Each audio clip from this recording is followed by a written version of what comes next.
I'm Brie, and I lost my husband, Easton, at 24 to a motorcycle accident while I was 5 months pregnant. Best place to start is the beginning.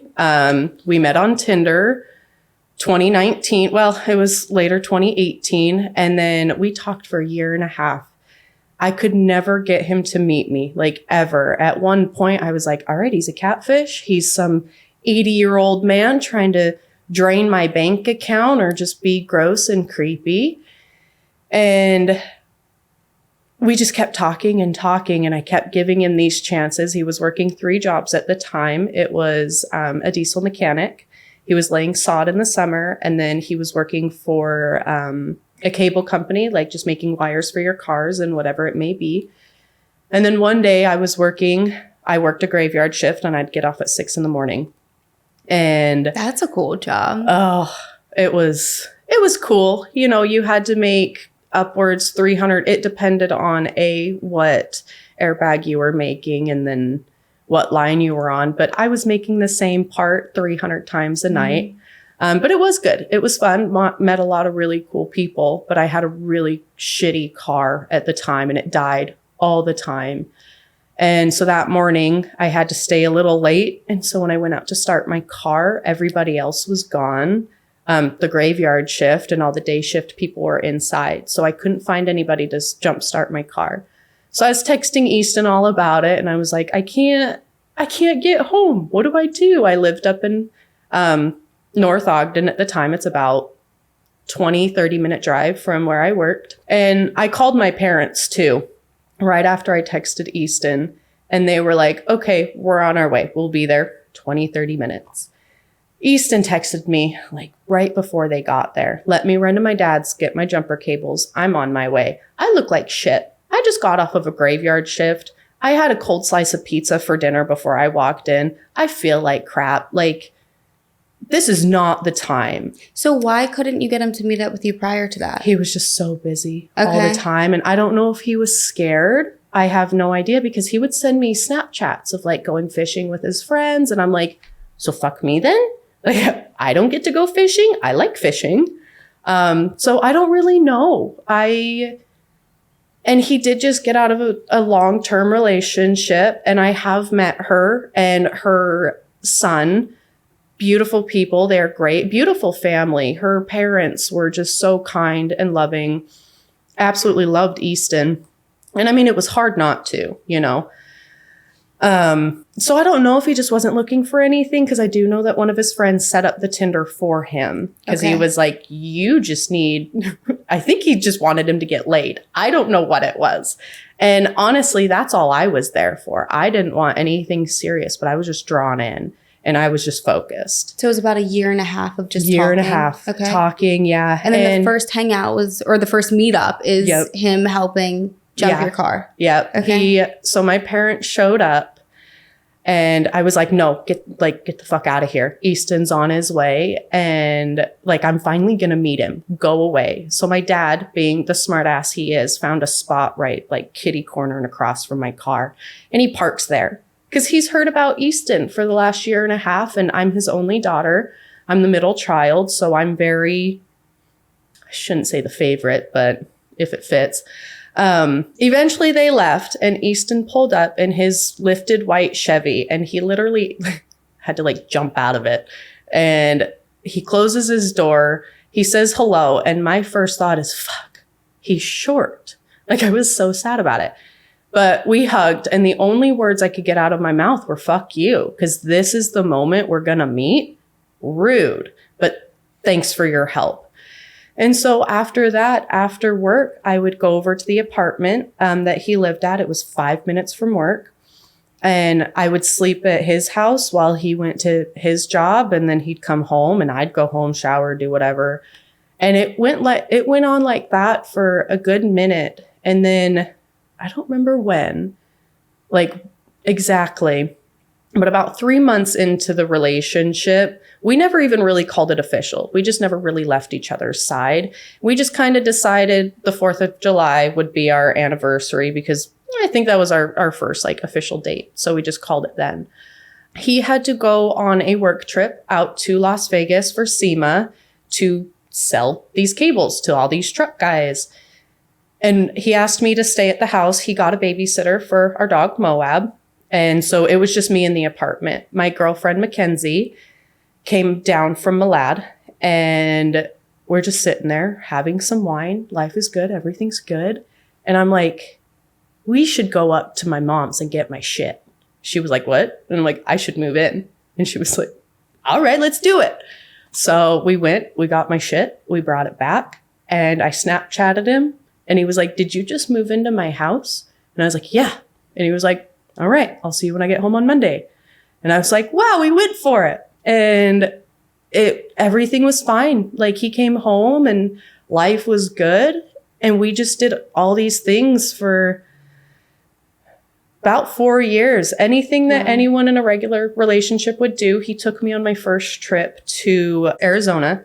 We went to Arizona and we flew. It was my very first flight. And we went with our best friends, Trent and Alexis. It was great. It was so much fun. My family didn't travel a whole lot. So just something new and something to experience was really cool, especially being alongside Easton. In 21, he took me to, well, technically his father took us to the Virgin Islands. It was supposed to be Hawaii, but COVID just completely screwed it up. They kept opening it and then nope, no one can come in. So we were like, let's just go to the Virgin Islands. Like, it's still cool. And I've never seen the ocean before. Well, technically I have, but I was so young, I don't remember it. And I'm pretty sure my mom accidentally did it at a nude beach. So I doubt I was there for long. And so it was just an amazing experience. And I really thought that's where I was going to get proposed to. It wasn't, and that's okay. Our first trip together that we ever took was camping up in the upper Uintas in, isn't the Uintas in Utah? I'm pretty sure. But it was like a 3-hour drive. Moab was whining the whole time. We've known each other for maybe 2 weeks. And I'm like, yeah, let's go camping with this guy. I'm asking to get murdered. Like, meeting people on the internet and going camping with them. And that was our thing. We would go camping every year, and it was usually up to the Uintas until we started going with his mom and stepdad. He did not talk to his mom for years. His mom and dad got a divorce back when he was still in his teens, 15, 16, if I'm remembering correctly. And his 2 older brothers were old enough that they didn't really have to deal with it too much. Of course it affected them, but not in the way that it affected the minor that had to switch between mom and dad. Mom's mad at dad. Dad hates mom, and they're just at each other's throats, and they can't just come together for the sake of the youngest and pretend like it's okay for the youngest. And it's shitty, but that's how divorce usually happens. And just things happened in between. Easton had a childhood dog, Chewy, who passed away right after Easton left for his mom's. And he really didn't want to go because he knew that Chewy was not doing well. And, he had to go. It was his mom's day, and Chewy ended up passing, and Easton just could not recover. He just couldn't. And so he didn't talk to his mom for years. And there's probably more underlying things that we never talked about. Because talking about family issues is hard sometimes. Mm-hmm. And especially because talking shit on your family isn't really the thing all your family wants. But, it is what it is. So we made a bet because she would send packages all the time. Merry Christmas, here's your presents. Hey, here's a box of, I don't remember what it was called, but it was a meat company, and they would send us like monthly boxes of meat. And it was really, really good stuff and super expensive.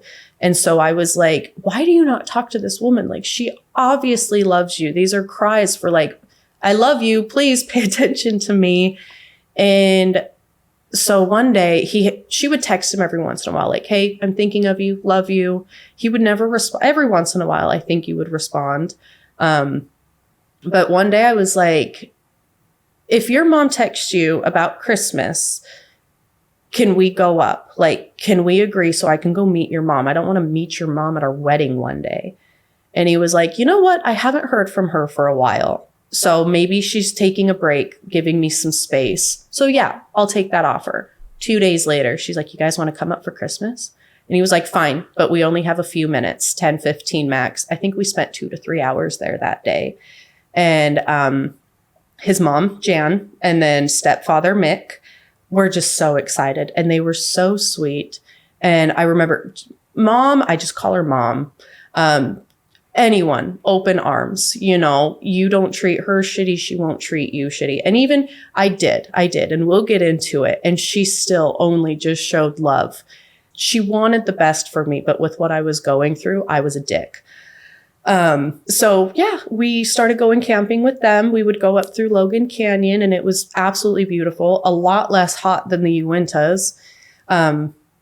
And it was great. All of our dogs would play, and we had all this time together, and it was just a lot of laughter. We love to play Cards Against Humanity. Mick doesn't.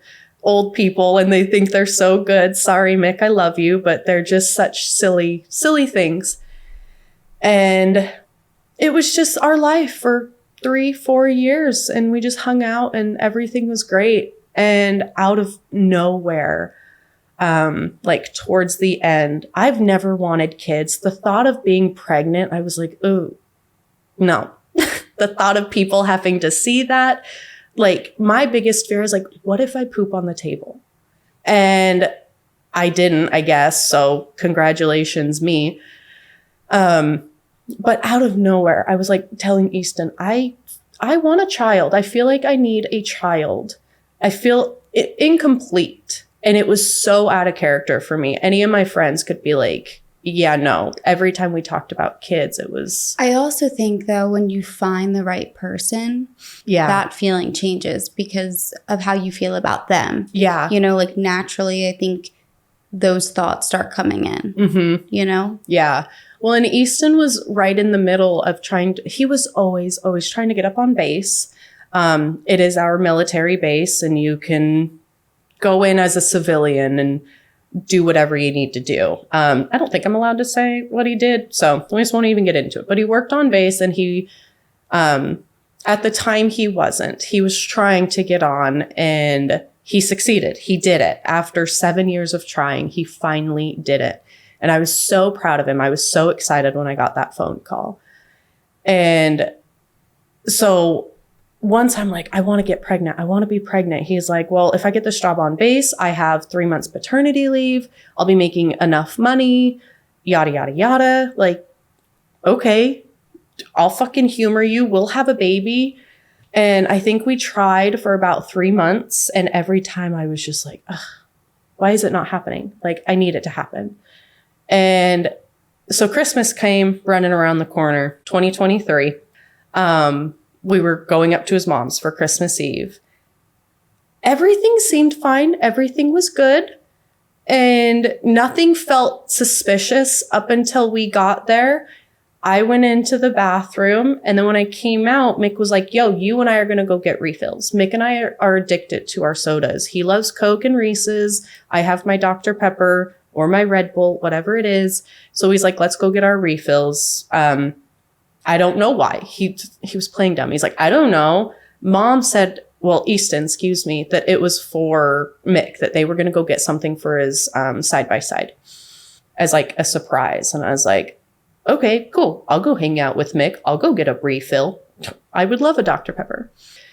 And what actually happened was Easton and his mom went over to Fred Meyer's, and they sat down and they picked a ring. And they came home, and I asked Easton, I was so oblivious. I was like, how did it go? What did you get him? Easton had answers for every question I asked. Like, this was super thought out on his part.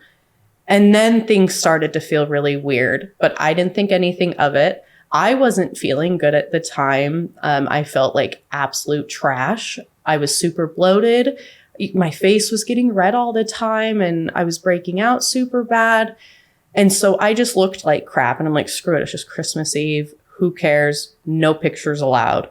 Joke's on me. Jan, she was like, we have to get pictures with you guys by the tree. Like, come over to the tree. Come over to the tree. And I was like, ugh, God, Jan, I look like shit. No. And so I'm standing, what side was Easton on? I believe he was on this side. And they're taking pictures, and her dog Tippy came running up. You know, she wanted to say hi. And so I went over, I turned around, I'm saying hi to her as Easton's sitting behind me on one knee. I'm none the wiser. I'm focused on this dog. And I turn around and Easton's asking me to marry him. And I was like, oh, what the fuck? Like, today? Really? I haven't washed my hair and I don't know how long. My nails are freaking trashed. And I'm bloated and basically wearing pajamas. I wasn't, but I just looked trashed. And of course I said, yes, I've been asking for this probably since the first year we've met. And he picked a beautiful ring. He did great. The only rule I gave him was no teardrop. I love this shape, just not on me. I feel like they get caught on everything. And he did beautiful, beautiful, beautiful. Went way over budget. So whatever. I guess I'm spoiled, but so we were set out to be married sometime in October. And we were like, okay, great, cool. Let's start wedding planning. I want to make it easy. And you know how every woman is. My wedding is going to be my way. This is about me. Fuck no. Any decision I made, someone had something to say about it. And I'm not good, A, with confrontation, and B, standing up for myself. I am now, but a little. But I just went with it. You know, I was like, okay, cool. What's going to make you happy about my wedding, asshole? Like, what else do you want? Not long after Easton proposed, I went to find a wedding dress. And just because who doesn't? Like, that's your princess moment. Yeah. So I took Jan, my sister-in-law, Bella, Jenny, and then my mom. I can't remember if there was someone else. If I'm forgetting you, sorry, my bad. And we went to David's bridal, and I really wish I would have been a little bit more picky about my dress, but I think I was nervous about the time requirement that they give you, which I think is so dumb. When you're looking for wedding dresses, you need time for that. How much time did they give you? An hour. Yeah, that's for the first appointment. Mm-hmm. Yeah. And I'm like, do you realize how much it takes to get into these things? Right. And then to walk around. And then, so I did end up finding my dress. I still love it. It's beautiful. Not what I want now. And I'm definitely going to be more picky next time. It was February 22nd. I was quite a few days late for my period. And I was like, something's not right. And Easton's like, no, wait until Tuesday and then you can panic. What the significance of Tuesday was, no fucking clue. But I was supposed to wait till Tuesday. And I was like, no. That's not how women work. Nope, not happening. So I went and got a pregnancy test and I was like, I know it's super late at night. Best time to do it is in the morning, but I'm going to humor myself. We flip it upside down on the counter and I start panic cleaning for 5 minutes and Easton's just standing there, just staring at it. He can't see it. It's upside down. So I don't know if he's like telepathically trying to figure it out. And 5 minutes is up and he counted. He was like, okay, it's done. We can go in, or like, we can look at it. And I was like, okay, we flip it. And there's a faint line. And I was like, oh, fuck. And he was like, no, it's negative. I'm like, no, it doesn't matter how bright it is. If it's there, you're pregnant. And so first thing I do is I call my mom. I FaceTime my mom and I'm like, Mom, what does this look like? And she was like, it looks like I'm going to be a grandma. And I'm instantly like, oh, fuck, it worked. This is an awful time. This is an awful time. Like, I love my child. I love her to death, but she could have waited. Yeah, I guess she couldn't have. But so I got pregnant and we just kind of went on. In March was my birthday, first week in March. My second week in March is my birthday. So we went to the aquarium down in, I think it's Murray, big old aquarium that we have in Utah. And we just went walking around. I thought I had the cutest little baby bump. No, Brie, you were just bloated. No, not even close. You're about to be in a world full of hurt after you figure it out. And everyone was so excited. We were buying things here and there before we even knew the gender. You know, every week when we went grocery shopping, we'd pick out one thing for the baby and a box of diapers. But we got the bigger sizes, 4, 5, 6, whatever. Because when you have your baby shower, everyone does newborn to 3. And so we were like, we're going to cover bases with other boxes. And we were just preparing for this baby. We were living in a 1-bedroom apartment. So we were like, do we move? Do we just let her sleep in the bed with us? Do we put her crib in the friggin' living room? Like, what do we do? And I was really nervous about it. And Easton's like, I'll get it figured out. It was always, I'll figure it out, not we. There was no extra needed stress on me ever with that guy. So we just kind of kept going on. We were going to our appointments. I heard her heartbeat for the first time and I just like started bawling. I was like, oh my God, it's real. Because when you get the positive test, it's like, okay, cool, pregnant. But once you hear it and you can see the tiny little bean, it's like, oh my goodness, like this is real. And I was like, oh God, I'm going to get huge. And I did. I got absolutely huge. At my 20-week appointment, let's back up. At my 15-week appointment, we went to the doctor for just a regular checkup, and it wasn't my regular doctor that day. And so I was really hoping that she'd be like, you want to see the gender? You want to know?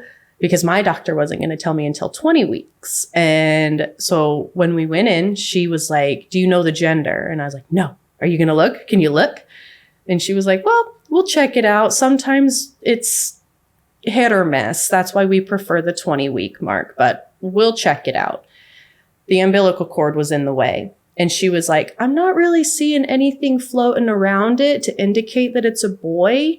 And fucking Easton standing up behind me, he's like, well, mine won't even show around an umbilical cord. So, and I was like, God damn it, Easton, this is our doctor. What are you doing? I'm mortified. And so yeah, I didn't get to find out the gender that day.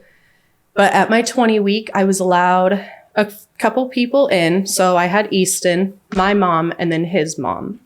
And it was, oh my God, they were boobing like a couple of babies, both the moms. They're just sitting there with their tissues as we're like checking. She's got all her arms, she's got her legs, all 10 fingers and toes. And they're just like hysterically sobbing over in the corner. Easton's holding my hand. He doesn't show emotion too much, but the way that he was holding my hand told me that he was very excited, but obviously nervous. I was 24, he was 26. We are a little young, but it's not uncommon in Utah. Right. Hi guys, today's episode is sponsored by Jasper. Okay, so I just moved into a new house, and if any of you have moved before, then I am sure you can relate to all the new fumes, the smells, whether it's new paint, new furniture, chemical fumes. If you're moving into an older house, maybe it's some dusty air vents. Overall, we just don't know what we're breathing in. And that's why I decided to get Jasper. And let me just tell you, I am literally obsessed. And this is not just some cute air purifier that I got for my house. This is a medical grade air scrubber, which means it is not just filtering the air, it is actually scrubbing it clean. So anything like smoke, mold spores, VOCs, chemical fumes, all gone. It is scrubbing it clean, and now we can breathe some fresh air. And as you guys have seen, and I talk about them literally all the time, I have many animals in my home. So it actually makes me feel a lot more comfortable and safer knowing that the air I'm breathing in is clean and safe for not only me, but also my amazing fur babies. So that being said, if you want to try Jasper, they actually gave me a code for $300 off. All you have to do is use code INSANE at jasper.co. That is insane, INSANE at Jasper, JASPR.co for $300 off. And I promise you, you will not regret it. Your air will be scrubbed clean, fresh, filtered, and you will feel a lot more safer and comfortable in your environment too. And now back to the episode. You know, most kids, and I shouldn't even say kids, but most people in Utah are having kids at 20, 21. You know, we do it very young out there. And so it was extremely terrifying, but I knew that we had our family to help us, Good you know? Support. Yeah. They've done this before. They've had the kids. They know what they're doing, essentially. I mean, for the most part, we can see how I turned out. So maybe my parents are a little questionable on if they knew what they were doing. Sorry, Mom. But we were okay. We were very excited. And we just kind of kept going on, and Easton started his job on base. I think he was there about 5 months at the time. And then one day I was like, what are we doing? You're working on base. We need to get married so I can have government insurance. I had great insurance, but he had better. And so I was like, let's just go have a quick wedding at the courthouse. We'll go up to Brigham, where my brother and sister-in-law got married.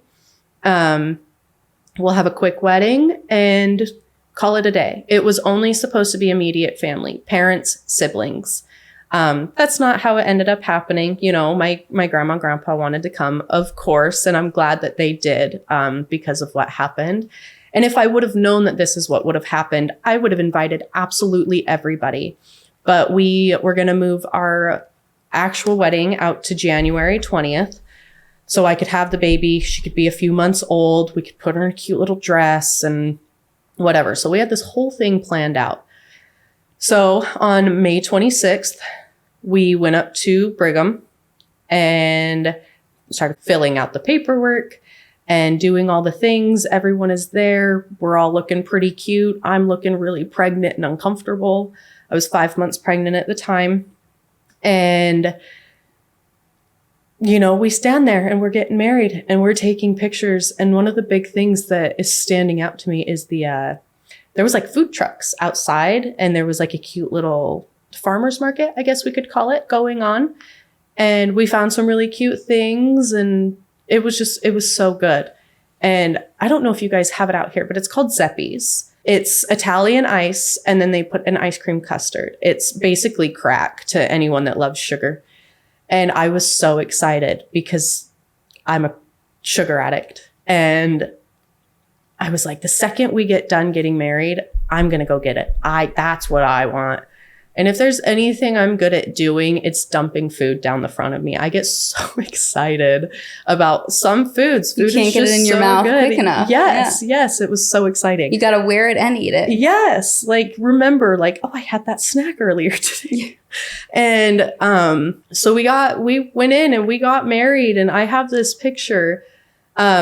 I have quite a few pictures, but one of them, it looks like we're about to fist fight. It looks like we're in a ring and we are going to just go at it. UFC's on their way with their cameras to watch this happen.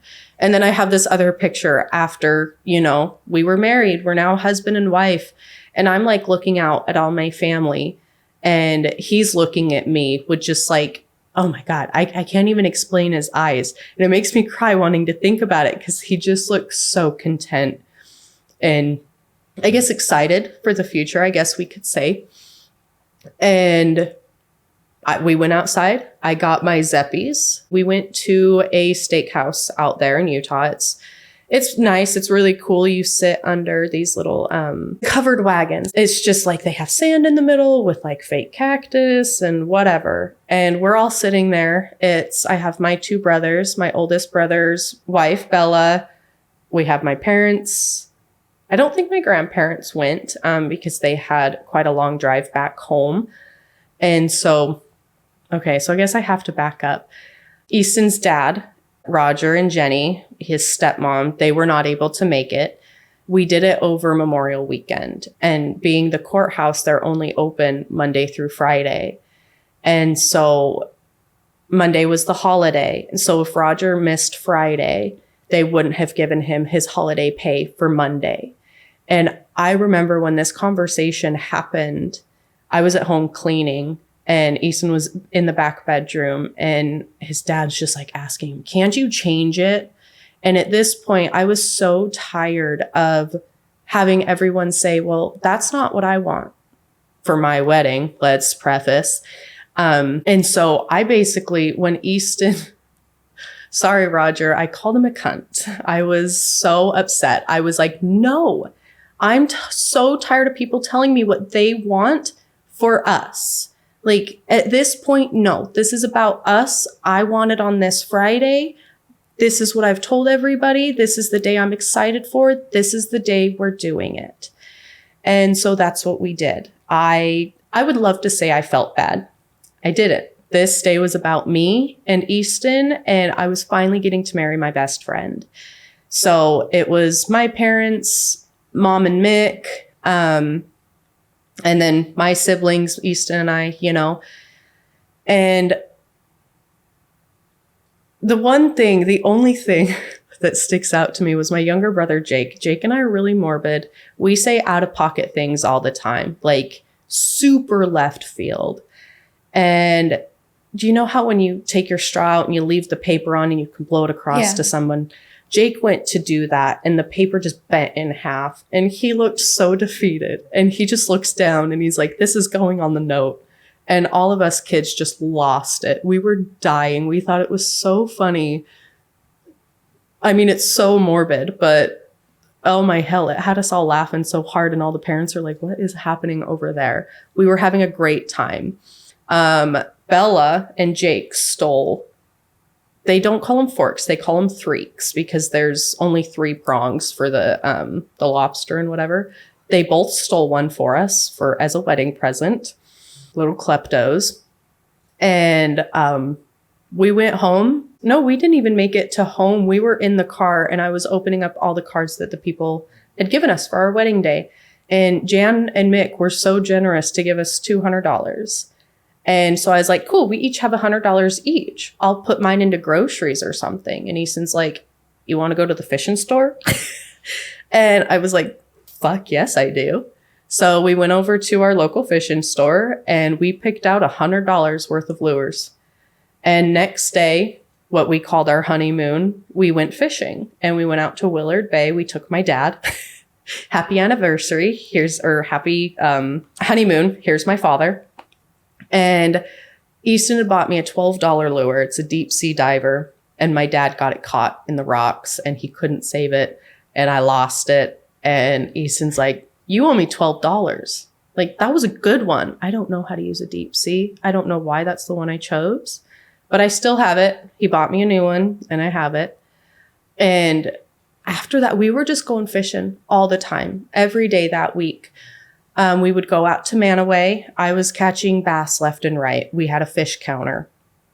And at the end of the fishing season, until, it got into the ice fishing part, I don't know. I don't think we ever decided what the winner got of who caught the most fish.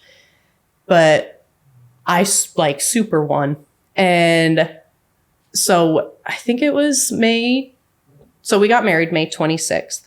27th, we went out with my dad to go fishing. The 28th, we went to Manaway.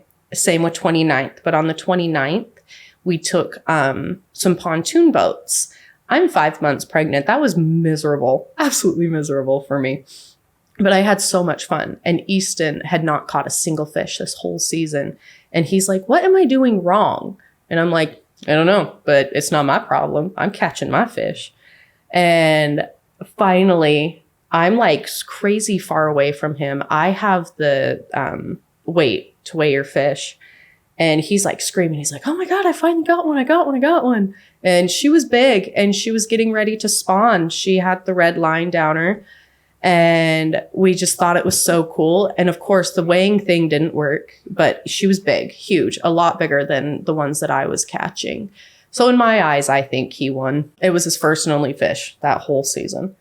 And then the 29th, he went to work and everything was as per usual. At this point, I really hated my job. I was miserable and loved the people, but hated just same thing every day, same bullshit. I was just tired and I couldn't do it anymore. So I was on FMLA for being pregnant and I would use that to my advantage. And everybody at work hearing this is like, yeah, you fucking did. And it's like, well, you guys shouldn't have sucked and I wouldn't have not shown up. And everything was just like as per usual. I don't really remember all what happened that day, but then May 30th, we went and again, just did regular things. We loved to go on walks. We had just bought our dog Moab some shoes so that he could not burn his little toes. And it was so funny. I still have a video of him that day and Easton had his cigar. He loved cigars and whiskey. Like that was his thing. And he had a specific cigar, 3 of them. He called them his baby cigars. When I had the baby, he was going to give them to 2 people and they were going to smoke them together to celebrate the baby. So that night we went on a walk. He always let me pick the cigar. He's like, either pick from these 2 racks or from this handful or whatever it may be. And, and then he would rate it after, let me know how my pick was. And it was always so much fun. And we took Moab and it was good. Everything seemed fine. But thinking back on it now, you could feel just some kind of darkness around the whole thing. Everything just felt kind of like, I just thought we were burnt out. We're tired. We've been doing a lot this last week between getting married and fishing, and I'm pregnant, It was just weird. But, we went on our walk and he had a cigar. And that night he was like, came over to give me a kiss goodnight. And I was like, wait, did you brush your teeth? I was throwing up my entire pregnancy. I didn't want to barf. I was like, I'm not giving you a kiss until you brush your teeth. And he was like, what if I crash on my motorcycle and die tomorrow and you went to bed not giving me a kiss? How would you feel? And I'm like, shitty, go brush your fucking teeth. And so he did. I gave him a kiss goodnight and we went to bed. And because I hate myself, and it's not an actual sob story if I don't make someone cry, his oldest brother, Mitch, wrote his eulogy. I could not have asked for a better eulogy. So, as short and to the point as possible, because he doesn't like to be the center of attention and didn't have time for this shit, written by Mitch. Quote, how lucky am I for having something that makes saying goodbye so hard? Winnie the Pooh. There are no words that can do justice to the life and legacy of Easton, but here it goes. Oh my God, I'm already crying. It's okay. Our last name are no stranger to tribulation and tragedy, but this one hurts a little more, leaves a cut a little deeper, and comes with a greater level of pain that I have ever experienced. How does the void get filled? They say that time heals all wounds, but there will be scars that remain as a reminder of the legacy left and the memories made. We've lost the person that constantly gave whatever we asked of him and never asked for anything in return. The guy who would give you the Vans off his feet or the flannel off of his back. Just don't ask if you can borrow his truck, because you can't. No one was allowed to drive that truck. I was never behind the wheel, ever. However, that would be permissible if it was for him to show up with his pride and joy of a truck, help you move, use his gas, and leave without accepting payment of any kind, and every moment would be filled with smiles and his giggly little laugh. Easton was born on October 9th, 1996, as the youngest of 3 boys. From the beginning, it was evident that he could be someone you could rely on with his almost can't say no to a person in need mentality. He had an innate ability to make friends out of strangers and provide value to anyone he came in contact with. Passionate about life and his many endeavors, and compassion towards his loved ones' needs, wants, and desires. If he could help turn your dreams into reality, he'd make sure of it. Growing up, Logan and I would give him a hard time about the size of his noggin, but it was the size of his heart that everyone around him would discover and come to love and appreciate. His love was abundant, but he didn't have to say that 4-letter word for you to feel it. Plus, he preferred several other 4-letter words, probably accompanied by the middle finger, a special sign that he cared. Easton did not let things bother him. He found the good in people and in every situation. Perhaps this goes back to him adopting Stoney as his household name while he was still young. This was later amplified after we were able to get him to a few reggae concerts, namely Tribal Seeds and the Dirty Heads. Between him, always in Rasta colors, the reggae music, and overall chill demeanor, it brought up some questions about how he was using his free time, if you catch my drift. But the reality of it was that just who Easton was, never bothered and always up for a good time.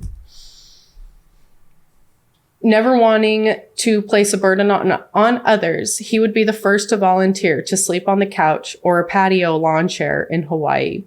He was always a lover of the outdoors, so it came as no surprise when he picked up rock climbing as a new hobby. As his confidence grew through the many hours spent on the rock faces found up 7th and 27th Street of Ogden, and a crucial contributor to the success of extreme climbing walls, he knew it was time for a new challenge, climbing the red rocks of Moab.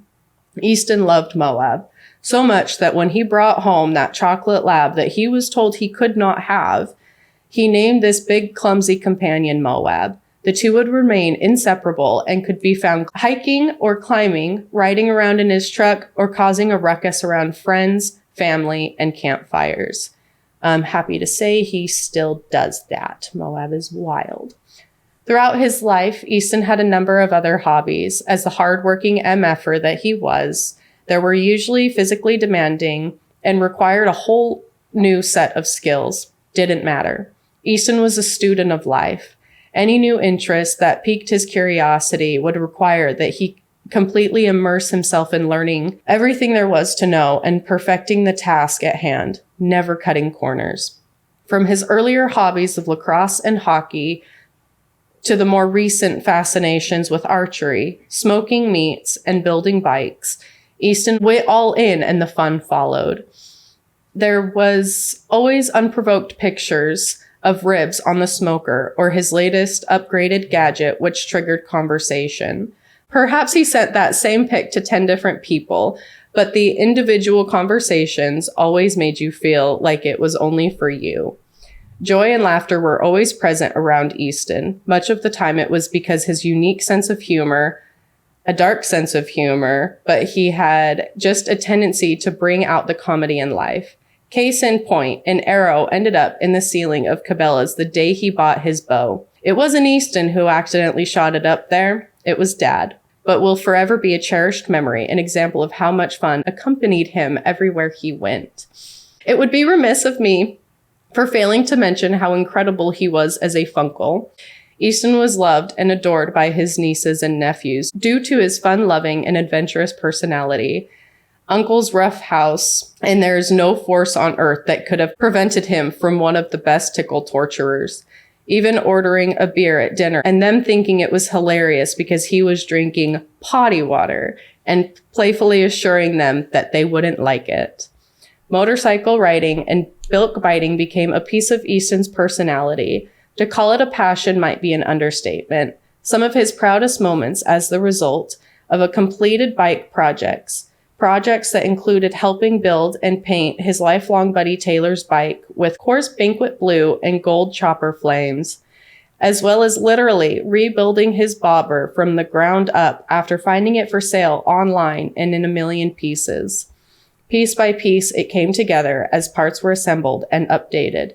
The fender and tank were given special attention and care with almost Michael Jackson's shimmery glove-inspired paint job with metal flakes that would blind you in the sun if you didn't hear the bobber coming from a half-mile away first. There are countless traits and memories, numerous treasured moments with Trent, Cage, Austin, the Taylors, and his innumerable friends, but the most precious time was able to spend with him during the move to North Carolina. This was yet another example of his willingness to sacrifice his time and energy to serve the people he loved. He had already been there as the first to show up and the last to leave in moving everything out of my house. Now it was time to hit the road for a 2,000 plus mile drive to the south. It was a Wednesday. We both already put in a full day of work, but were scheduled to depart just after 5 p.m.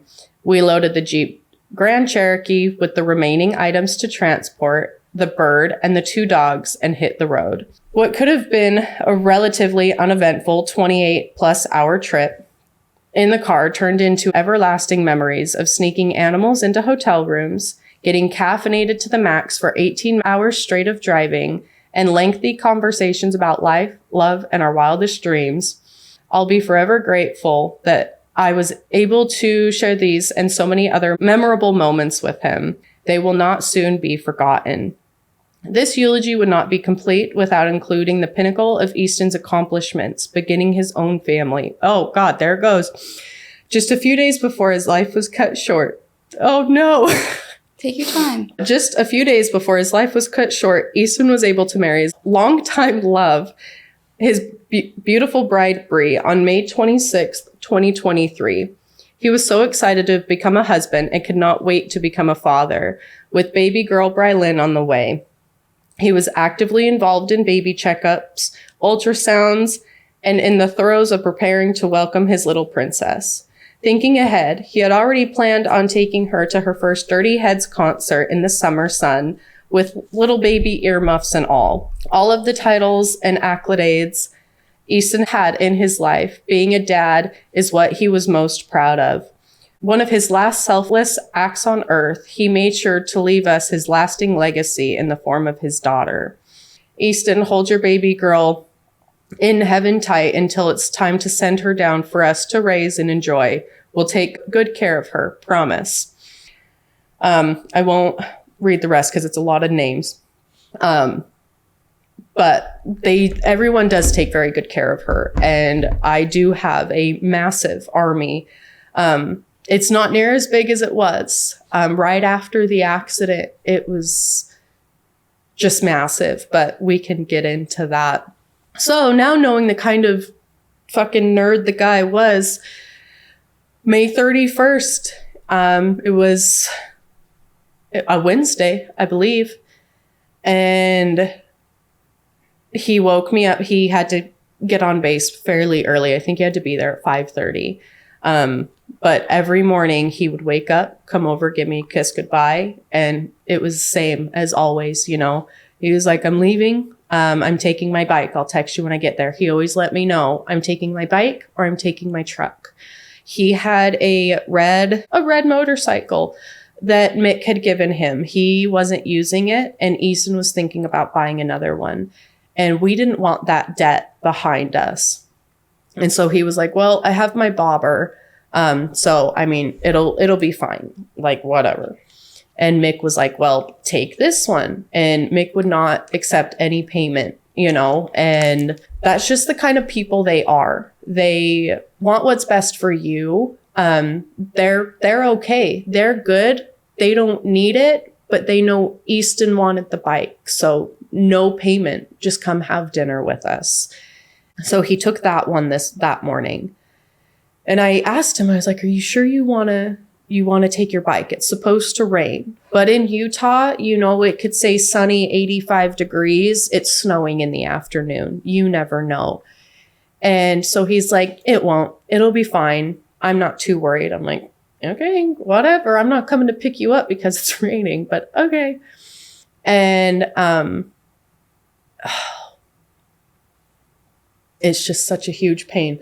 Anyway, as I was saying that to him, he was giving our dog Moab some loves. Moab would move into his Easton spot because it was warm. It was still molded to his body. So when Easton's alarm went off and he got up, Moab moved over. And so as he was going to leave and I was asking him if he was sure he wanted to take his bike, he was petting Mo and he's like, I'll be fine. It's okay. He gave Mo a kiss on the head, petted Kitty on the way out, wherever the hell he was, and left. He would text me when he made it to work. It was usually at about 4:30 or 4:40 about every time. And so I had to get up and start getting ready for work. And I was getting ready for work that day, surprisingly. And I just wasn't getting texts. I was like, there's still no text. So I'm texting him and I'm like, did you make it okay? And nothing, silence. And I'm, sitting in the bathroom, throwing my hair up in a ponytail. And I'm like, trying not to panic. And I'm like, it's okay. He walked in. You are not allowed to have your phone anywhere on the working floor because it's all military shit. We're not supposed to know what's happening in there. They're very secret. And so I'm like, he was just running late. Something happened and he wasn't able to make it on time. Like, okay, he just had to run in. It's fine. But I didn't like that. So I continued to text him and I was like, hello, anything? And then I drove to work. I had to be to work before 6:30. And I was sitting in the parking lot watching TikToks, trying to get my mind off of why the fuck is he not calling me? And I sent him one more text. And I said, quote, if that bike didn't take you out, I'm gonna, if you don't let me know you're okay. And silence. Maybe 2 minutes later, I'm getting a phone call and the caller ID says McCady, which is our local hospital. And the woman on the other line, Because I knew they weren't calling about my daughter. It's fucking 5:30 in the morning. What do they want with my fetus, you know? And so I knew something was wrong. I answered and I was like, hello. But I was a lot more nervous than I was. And she was like, who am I speaking to? And the tone in her voice told me everything I needed to know. And I was like, where is he? And she's like, I need to know who I'm speaking to. And I'm like, I'm his wife. Where the fuck is he? She was like, obviously, Brie, fucking dumbass.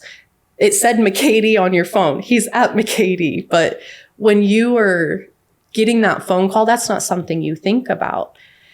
And so she was like, we have Easton up here at the hospital. We need you to get here. And I was like, is he okay? And she was like, you need to find a ride. I don't want you driving.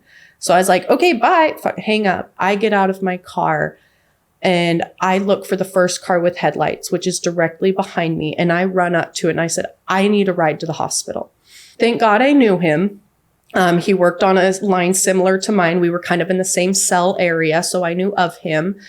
And he was like, I'm from California. I don't know where it is. I'm like, I'll fucking tell you. Just go, you know, let me call our boss and let him know what's going on. And it'll be fine. It'll be fine. Just take me up to the hospital. I didn't give a shit, you know. He's giving me the phone to call our boss. I don't know why I didn't just use mine. And a thing that I vividly remember, I'm like, why can't I hear it? And I'm like, how do I turn the volume up? Like, how do I do it? I couldn't remember how to work a cell phone. I was just so discombobbled. And, you know, I'm taking him up, or he's taking me up. We're going up and I'm kind of directing him. And as I'm doing that, I'm calling people. First person I call is Trent. Trent is his best friend. They've been friends for years. And he worked on base with him. He was kind of one of his higher ups. So I call him, my exact words, he's not an asshole. He was on his way to work. He's been in an accident. I'm on my way up to the hospital.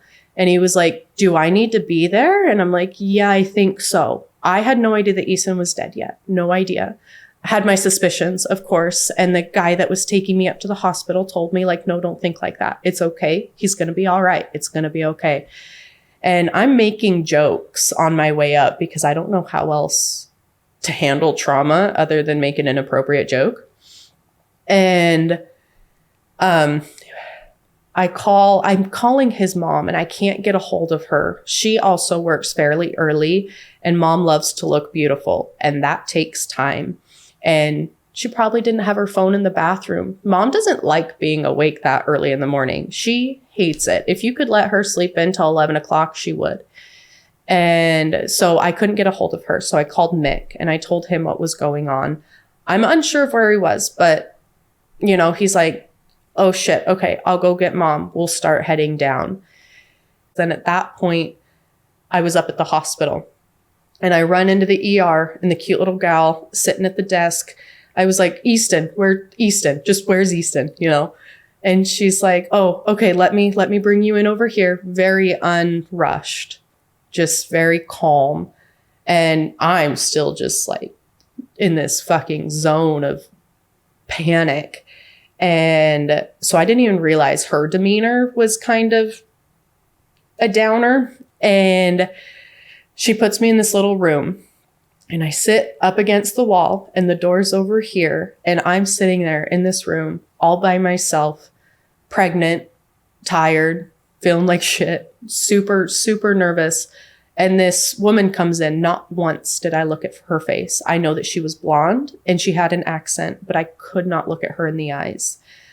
And she sits down next to me. It dawned on me, like, if he was alive, they would take me to see him.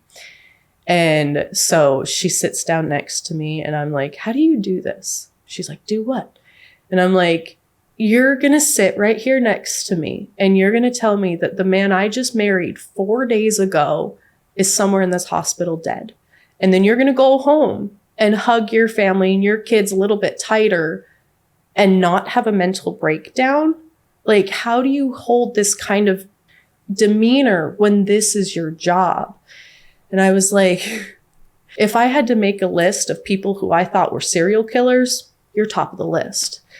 And She's great. She's not a murderer. She's not. And then at that moment, I also noticed the doctor that I assumed called the time of death was sitting across, and probably in case I had any questions. And so I didn't look at her. I was still just kind of looking at the ground. And so I was like, so we didn't make it? And she was like, no. And I yelled at her. I was like, you're fucking lying. And she was like, I wish I was. And she's like, is there somebody I can call for you? And so the first person I called him, I called my mom and dad. I called my mom, which is weird. Mom doesn't answer too often, especially at 6 o'clock in the morning. She answered, and you could tell she was worried because why is her daughter calling her this early? And I was like, Mom, Easton's been in an accident. I'm up here at the hospital. Like, you have to get here. That's all I could say. And she was like, oh, fuck. All right. So they start heading their way. And then I needed to call Roger. And that one I couldn't do. I could not call Roger. So I hit his contact information and I gave it to this beautiful blonde lady with an awesome accent. I said, here you go. Good luck. And she said her name and she was like, I work up here. I'm the social worker up at McCady. Your son Easton was in a motorcycle accident and he didn't make it. Roger was a big rig driver for UPS.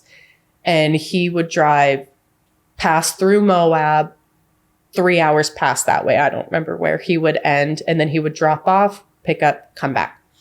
And it was just that every day, just lots and lots of driving for him. And so he was pretty much in Moab when he got that phone call. And it had all of us nervous because you are in this 1,000-pound truck and now you have to turn it around. And we all know, you being a dad, you're going to be speeding home, but like you have to play it safe. And he did. He made it alive. He was good. And at this point, she gets off the phone with Roger and she comes and sits down next to me. She's asking me about some of my tattoos that I have. And I'm just kind of giving her like, oh, I got this one here and I got this one for that reason. And I got this one because I got bored, just going through the whole thing. And my parents come in and my mom comes and she sits on my left side and the social worker's standing kind of right in front of me. And then my dad is right in front of her. And I remember my dad coming in and he has his can of Mountain Dew. My dad, it's either Red Bull or Mountain Dew, and it's always in his hand. And I remember I giggled and I was like, God, he's always got to have it. And my mom, she's sitting down next to me and she's like, what is going on? And right after she says that, my dad, I can still hear the scream. He's just screamed. He was like, no. And he fell to the floor. My dad has had so many surgeries and he's worked himself to death to provide for his family. Oh, fuck, Morgan. My dad has done everything he can for his family and worked himself to the bone to provide for us kids and his wife. And he did a great job. I think we're pretty great kids. We're a little weird, but we're great. We're great. And he just fucking collapsed. And my mom, she's sitting next to me. She's like, what is happening? I'm like, Mom, he's dead. He didn't make it. And so they come and sit next to me and they're hugging me. And if there's anything I hate more in this world, it's hugs. I hate hugs. Don't touch me. I'm going to hug you before you leave. Okay, so of course. Prepare yourself. A lot of people do. And I've kind of learned to just like, it's okay. Be okay with it. Yeah, because it's comforting to them. And I can stand to be uncomfortable for 2-3 seconds if it, makes that person happy. Sometimes I am like, no, don't touch me, but it's very rare. And then all of a sudden, Easton's grandparents showed up. And I was like, what the fuck? Where did you guys come from? They did not live far from McCady at all. And so it took them no time to get there. But I was just confused. It's like, no, why are you here? Who told you? Wildfire. So quick. Roger, I didn't know it at the time, but when he panics, he tells everybody. And he told me that it was because he wanted to make sure I had people around me. I guess this is now a good time to preface whatever feelings I say or like emotions or my thoughts, this is all in the moment. If I say I was angry about it, I'm not anymore. I don't give a fuck. I don't have time for that. I'm trying to keep my kids' fingers out of the socket. I don't care about what happened. You know, we're all alive and we're all okay. And I would love to say it brought us a lot of people closer to me and B, but it didn't. I guess I should also preface, I call my kid B. I was so tired of typing out her name. I just started putting B. And so I don't give a fuck. I don't want to I don't want to see any texts of like, I didn't know you're still mad at me. I'm not. I don't give a shit. Anyway, Roger started calling everybody because he thought that I needed people to be there and just hold me up, and that's not at all what I wanted. And I didn't know that's what I wanted until all these people started showing up. And I was like, just go away, leave me alone. Like, my title has now gone from this really funny, bubbly person that Brie is, and she's just so open and is friends with anybody, is now a 24-year-old pregnant widow. And that was so hard for me to grasp, that other people have really cool identifiers. Like if someone's talking about you, they're like, oh, she has that really awesome podcast. Mine is now super lame and super depressing. And I'm like, I have so many cooler things about me that they could be using as a describer. But that's the main one they're going to go to because that's what everybody knows. So everybody started showing up. Well, not at this point. It was just my parents, Easton's grandparents, and then me. And they asked if we would like to go back and see him. And they were like, he still has the thing in his throat. He has a sheet over him because they had to cut off his clothes. So they're like, he's a little scary. And I'm like, I don't fucking care. Take me to him. They wouldn't let me walk. They brought me in a wheelchair because they just watched my father collapse. But they didn't think, give the old cripple guy a wheelchair too. So, they wheel us in. Every time I go into that ER, I had to go into the ER for my daughter. And I still look at that room that he was in. And it's just like, it just shrinks me. I feel like a fucking raisin that just gets so small. And they take us in and they put me like right up alongside him. Easton's grandma is standing next to him and she's holding his hand and she was like, oh, he's still warm. And I put my hand up kind of on his neck. And he had his hoodie, so I had to slide it under the hoodie. And I could feel that it was wet and I knew that it was blood, but I didn't even care. And the way that I was sitting, his eyes were just very slightly opened. And I remember just staring at his pupils and it was very glossed over.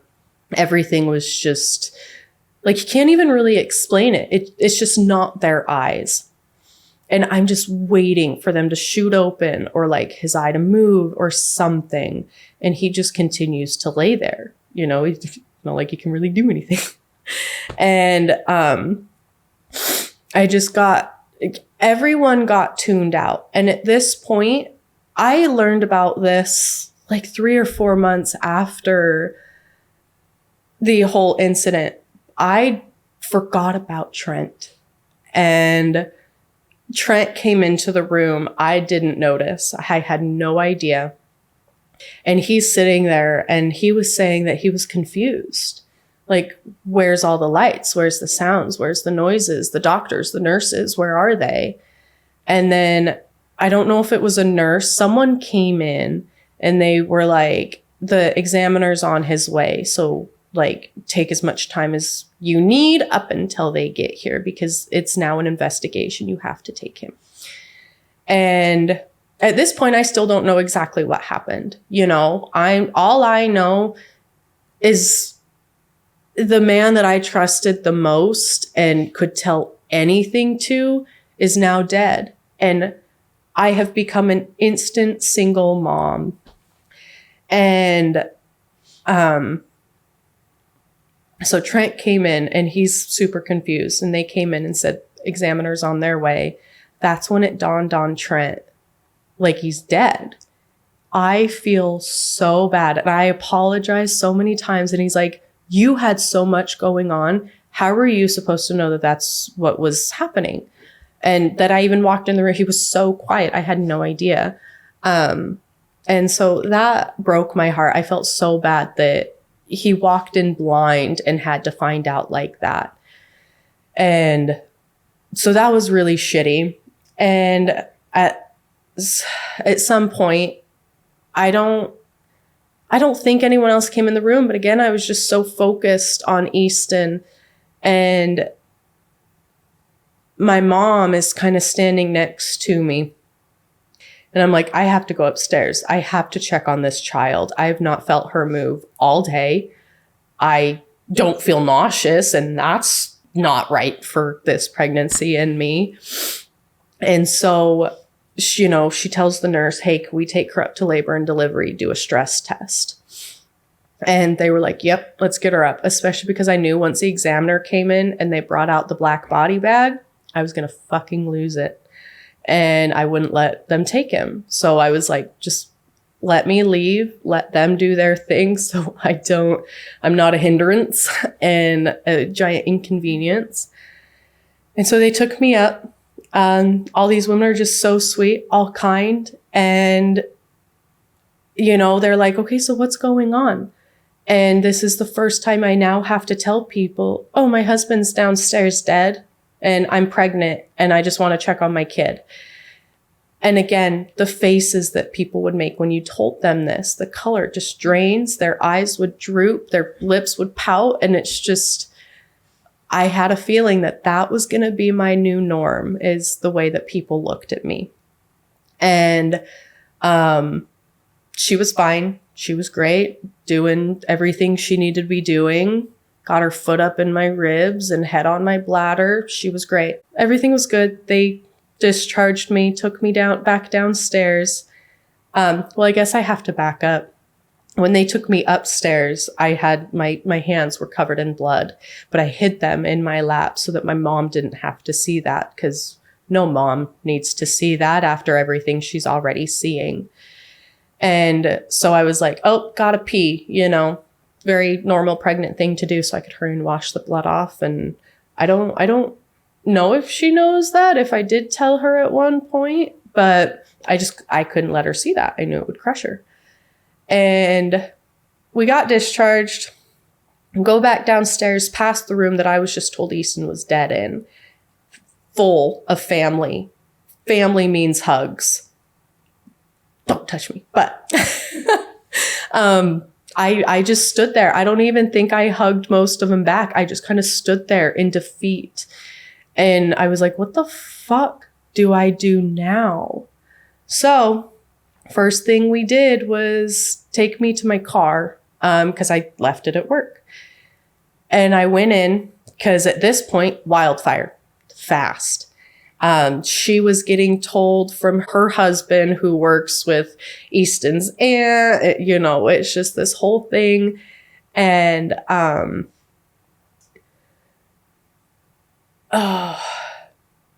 don't think a whole lot of people at work knew quite yet until I went in. The kid that took me to the hospital was just kind of telling everybody, like, this is what happened to me this morning. And so, of course, the people that heard are like, oh, I wonder what happened. So I go in and I go to my designated line that I was supposed to be working on. And I'm like, where's our boss? All these people knew that I left work early on Friday to go get ready to get married. And now I'm not showing up to work on Wednesday because something happened with Easton. And so a few of my coworkers, they were like, what the fuck is going on? And I'm like, he's dead. Like he died. So I came to get my car, tell our bosses that I'm not going to be in for a minute and to leave me alone. So I got my car. I found my boss, told him what was going on. They were so sweet, so kind. Take the time you need. Your job is here when you're ready. I eventually quit before I gave birth, because I was like, I don't think I can come back. I worked for 1.5 days, a few weeks after the accident. I finished one whole day on Tuesday and then half a day on a Thursday. And then I was just out again, and I would continue to call FAFSA, and I'm like, take me out whole week. I'm not coming in. And I go back home and everybody is in my home. All of Jan's side of the family. Well, I guess I have to back up. I forget bits and pieces because it's just so scattered. But walking out of the hospital to get to my mom's car, Jan and Mick pulled up. They live fairly far away, and Mom was in the middle of getting ready. We all can assume what that looks like, and that's not how you want to go out. So she had to hurry. She was rushing. She was trying so hard, but she didn't make it before the examiner got there to take his body, and she was pissed. She was like, I'm his fucking mom. Why was I not allowed to see him? And I'm like, I'm sorry, Mom, but I'm glad you didn't get to see him. No mother needs to see their son like that, not even a little. You need to remember the good parts of him and his beautiful little face. Not that. You don't need to see that. I'm sorry you're mad, but I don't feel bad. I'm glad you didn't see it. That would have killed her. So everyone except Roger's side of the family, because the divorce and everyone is just like the fucking Red Sea split. And they all showed up at my house, and I'm sitting in my designated recliner. I have this recliner I love. And the food is being thrown at me. You need to eat something. You need to, like, do you have water? Are you okay? And I'm like, just back the fuck up. Get out of my house. I don't want any of you here.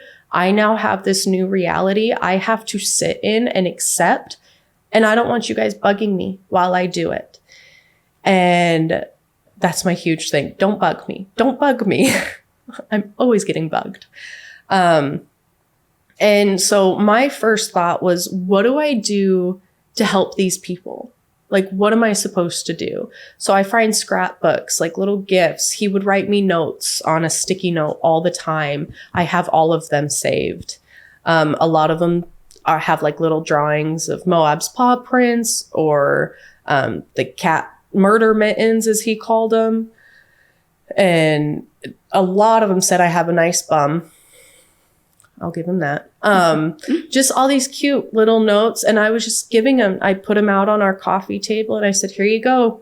Here's what I can give you to, I guess, try to make you happy. And I get it. All of them were also there to try and make me happy, but it's not going to happen. And everybody handles things differently and copes differently. And I think people need to understand that, because not everybody feels comfortable being swarmed.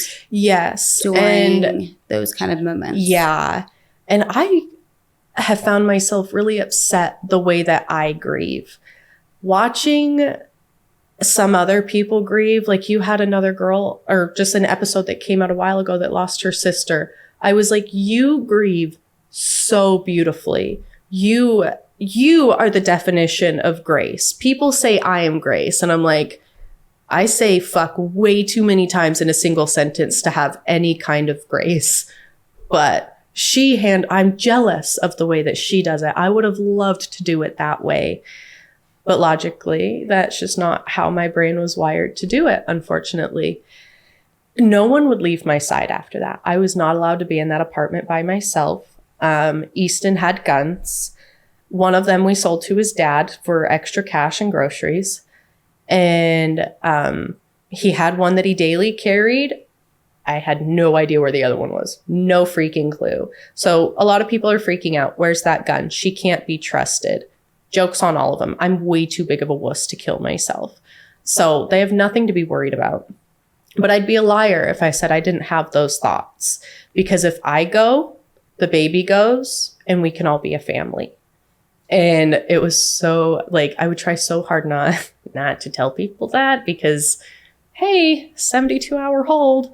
But it was hard, and everybody understood as to why I would think that way. But they were also wanting to be selfish, and they wanted me and the baby. And I'm like, I don't want any of you fuckers. So eventually we did find it. But after that, it was just a clusterfuck. Rent was due. It was now the 1st. Well, no, it was still the 31st. I went to my apartments and I said, rent's due tomorrow. I don't have it. It's in Easton's account. I don't know anything about, I don't have his phone. I don't have his wallet. I don't know the passwords to, I don't even think he had a computer at the time. I had nothing. And it makes people very, very, very upset about how my apartments handled it. But I understand. I completely understand. They have a job.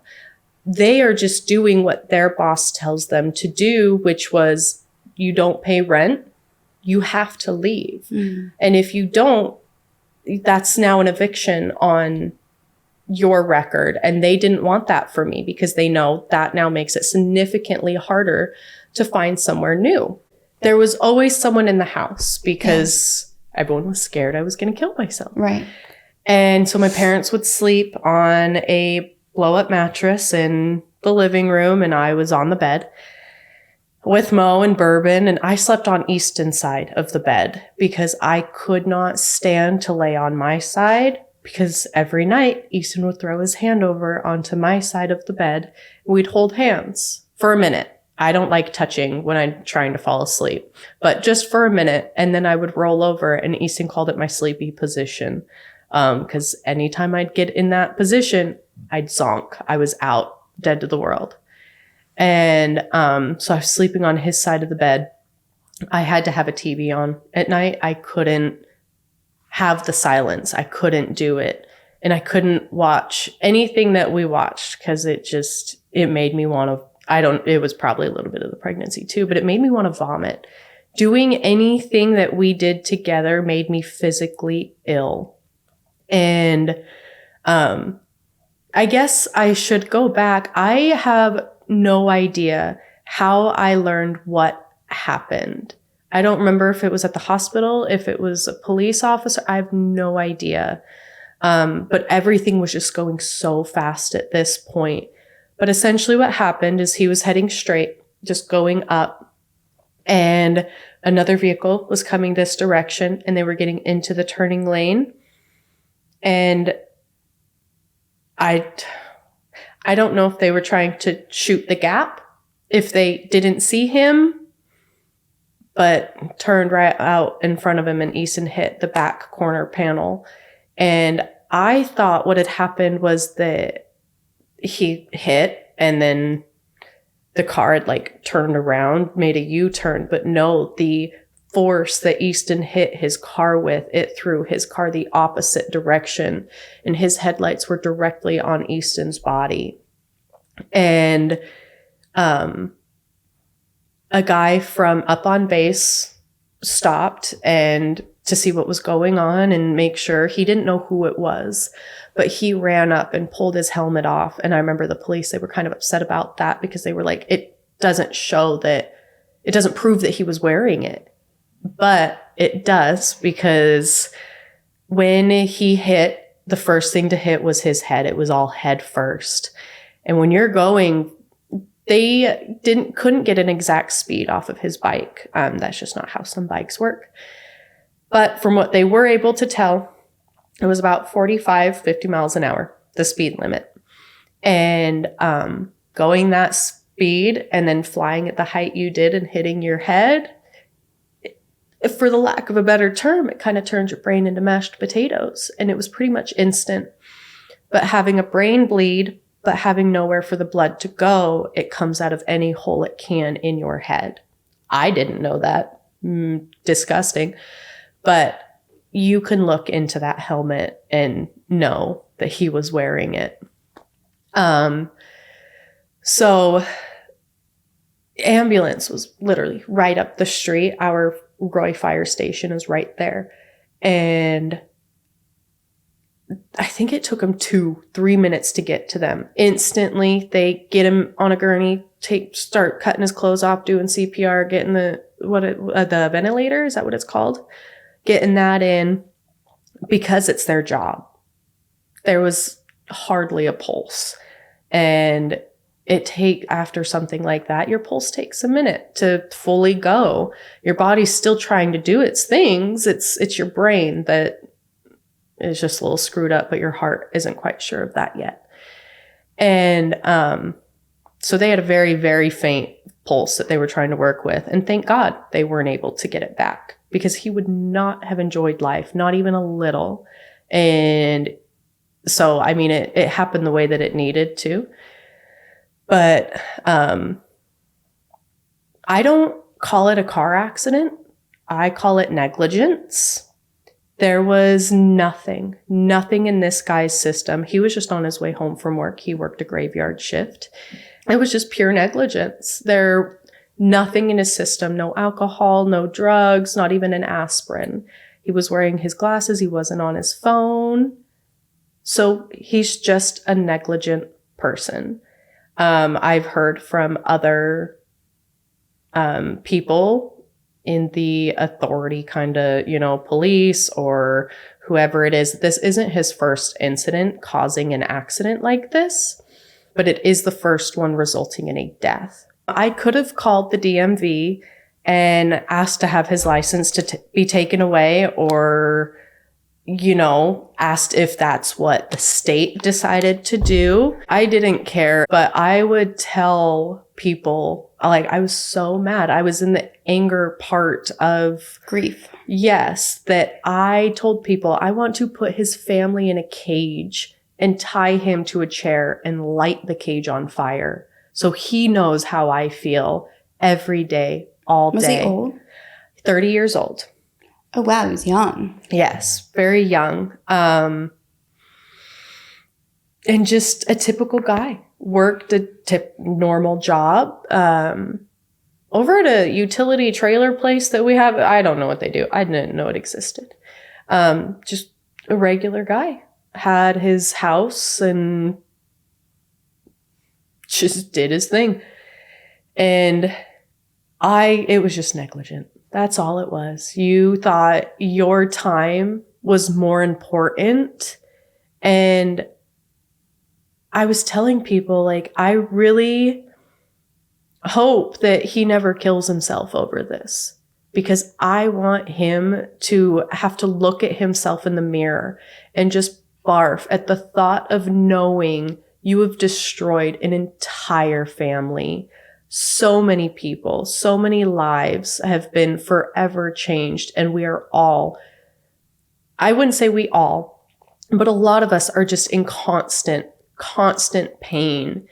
And I don't wish any kind of death upon him. I just want him to know that he's awful and you are negligent and you didn't care about anybody else on that road that morning. You were too worried about getting home, and he has to live with that. Did he get in trouble at all, or was it ruled an accident? It was ruled an accident. And Roger was very upset about that. When we went in to fully finish talking about everything with the police station, they told us we will not be pressing charges because there's no proof of malice behind it. There wasn't, there was a camera, and the camera changes directions just throughout the day. And just so happened that morning it was faced directly on their accident. And they were like, it was just an accident to them. He wasn't on his phone, nothing in his system. And he turned, and Easton's wheel was probably a foot apart until he was able to hit his brakes. And didn't quite work. And at this point, I'm still just kind of trying to figure out this new world that I'm supposed to be existing in, and everybody's surrounding me, and I just got so overwhelmed. And we were supposed to go and start planning his funeral. I had no idea where Easton's body was. I didn't know where his belongings were. I did morbidly get a hazardous bag, the big old Lucky. It was great. And it was inside of a plastic or paper bag. And so I knew this is his clothes that he was wearing that morning. And the first thing right on top were his shoes. There was a few scuffs like on the bottom, kind of the rim side of it. And then nothing. His pants were cut, both legs down the middle. He had a leather belt on that day, so they just pulled that right off before they cut the pants. His shirt and his jacket that he had gotten from work cut right down the middle. And when you opened the bag, it just sulfur from the blood. And my mom is standing behind me and she's like, I really don't think you should be doing this. And I'm like, no, I need to know. Like something in me tells me I need to know. And I'm just pulling these things out and I want to see what I can keep, because now I have to think about how am I going to take this one person and pick the things that I want to keep for the rest of my life as a remembrance. I would love to have it all, but logically I couldn't. I signed out of my lease. I told them that was going to be my last month. People were very upset. Yes. I went in and, you know, all of my cute little front office ladies, I loved them. I loved that apartment. I loved living there. I loved the people. And it was just a great place to live. I loved where I lived. And so I went in and they just have these bright, happy, beautiful faces. And they were like, how can we help you? And I'm like, okay, I don't think you're ready for this on a Wednesday morning, but Easton's dead. I don't have rent. I don't know what to do. And they were like, okay, well, we have a job to be doing. She's like, if you don't have it, we have to ask you to leave because we don't want you to have a eviction on your record, because then it's extremely difficult to get anywhere else. And people were pissed. Everybody was pissed, rightfully so. I understand. But I also understood the apartment side of it. And I think that's where my favorite part about myself is I'm very understanding of, I guess we could say, emotionally smart. I get both sides. I get all the stories. Like and the circumstances of the situation. And I feel like in a way, in a situation like that, they can't pick and choose. Yes. It's like we have to treat it all the same, because how do you pick and choose, you know, someone's circumstances? Yeah. And so, you know, Jan and Mick were there with me and they were like, are you fucking serious? Like, you're just going to kick her out like that? And you could tell she was like stuck between a rock and a hard place, because what else is she supposed to do? She has a boss she has to listen to. So Jan and Mick said, how much is it? Wrote out a check here. And they were like, okay, Brie, are you signing another lease? And I was like, no, let's get a 3-bedroom so that my younger brother, Jake, and my parents can move in with me and my mom and dad can help me with this baby, because they don't come with manuals and I don't know what I'm doing. So they moved in with me not long after, and God, it was miserable. I'm just kidding. It was okay. It was great. It was so great to have the help. And this kid would have me up so many times a night, but it was so easy to get her back to sleep. I got blessed with a great baby. She is so easygoing, so happy, not a worry in her world. Does she have some milk and like a friend to hang out with? She's good. Not a worry. And, but my parents loved it because they got to be a grandparent every day. They got to wake up to this tiny little shithead that is driving us nuts all night. And I'm back to living with them. We got a townhouse together, just with recent life events, you know, shit happens. And I haven't seen my parents since moving in because I flew out here. But I can only assume they're having a great time, you know, because she's a great baby. She's so much fun. So his accident happened in 24? 23. 23, okay. So it's been what, It's going to be 2 years next month. Okay. Yeah. I know. That's why I've been so confused. I'm like, I keep wanting to say 24 because 23 sounds so long ago. But yeah, back in 23. And then my poor dad, his birthday was June 4th. And we were supposed to go fossil hunting. There's this place in Wyoming that you can go and they give you a chisel and a hammer and You find fish fossils. Oh my God, it was so cool. If anyone's ever out that direction, highly, highly recommend. But the tickets were already bought. My dad and my great aunt Vicky share the same birthday. So that's what we did for their birthday. And I was like super pregnant. Not super, but I was pregnant and really uncomfortable. But I wanted to go looking for these friggin' fossils. And it was so much fun and really good to spend that time with my dad and to see him happy, at least for a minute, despite all the shitty things happening. And I've always been a daddy's girl, but being able to fall right back into that and now getting a little bit more was so great. It was so great. It took me right back to my childhood where fuck the brothers. Where's my daughter? You know? And it was just so good to see happy faces that day. And thank God for my Aunt Vicky. She is a very big, we need pictures. Pictures. Do we have pictures? Everyone get it, you know? So now I have things that I have from that day. We started planning the funeral and it was a Thursday, I believe. I had no idea where Easton's body was. I wasn't getting phone calls from the examiner to tell me what happened. I wasn't getting calls on where his body was, what my next steps are, nothing. And I was pissed because I'm like, why is no one calling me? Who's dropping the ball on telling the wife what's supposed to be happening? Well, come to find out that Roger was trying to help. And he was calling everybody to ask these questions and then never relayed the information to me. And then I found out just kind of out of nowhere. Like, I think I went over there and we were talking and I was like, wait, where the fuck is he? And I was pissed. I was livid. And I went home and I was like yelling at my mom. And that was my big thing. I was on a rampage with all of my people. And we went to plan his funeral, and I'm obviously still just brewing about how I didn't know where Easton was. And I'm sitting here.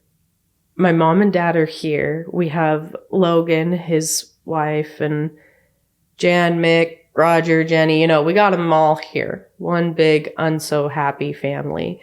And I don't remember what we were talking about, but we were just trying to plan a funeral, and someone was like, what do you think, Brie? And this whole time, anything I suggested was like, well, what if we did it at the church? Easton and I are not religious. People will say that, oh, no, no. I was with him the last 5 years. I can promise you this man did not give a singular fuck about religion, about a God or heaven or hell. We didn't believe in any of that. And if there is a heaven and hell, this is hell. I am living in hell. So at least I know wherever he is, he's happy. And someone asked me, they were like, okay, well, what does Brie want? I've never sworn in front of these people before. I wanted to show them nothing but respect because they were religious, and I will respect that. And if you don't want to hear me say fuck, then I won't. And so at this moment, my anger just came over me and I was like, fuck me, I'm just the wife. Why does what I say matter? And I think in that moment, the silence was so loud and I'm like, ooh, not sorry, but, and they really wanted, so in Utah, the big thing is after someone dies, you have their funeral. Everybody meets up at their ward in the LDS church. And they have just like a get together. The ward will set up tables, make famously known funeral potatoes and a salad, ham, rolls, and everyone just kind of goes to the church and eats. And they really wanted it at the church. And I was like, no, East and I were not religious, but we did it for money reasons and because I was tired of arguing with everybody about what I wanted. And it was kind of like, how is this viewing and funeral going to help everybody else? And so his viewing was set for the 6th of June. The funeral was the 7th. For the viewing, we had to go buy me new pants because I was just wearing stretchy pants. I'm pregnant. You know, my mom's like, no, you need pants. And I'm like, fuck you, I'll wear my pajamas for all I give a shit. And we went out, got me an outfit. Jenny did my makeup because I'm super pale.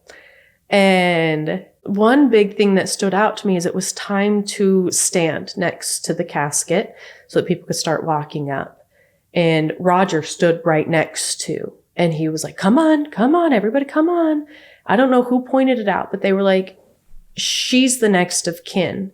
She needs to be right next to the casket. What is Roger doing? Like, what an ass. So we got the order figured out and it was okay. Everything was fine. It was an absolute wild. I think it was from either 5 to 8, or because he was younger, they did 4 to 8. Because when you're younger, you obviously have a lot more people that you know. It went from like 4 to 10.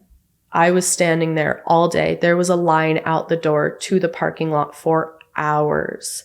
I could not go to the bathroom without somebody coming with me to make sure that people weren't going to stop me and hurry and do it there because they didn't want to wait in line.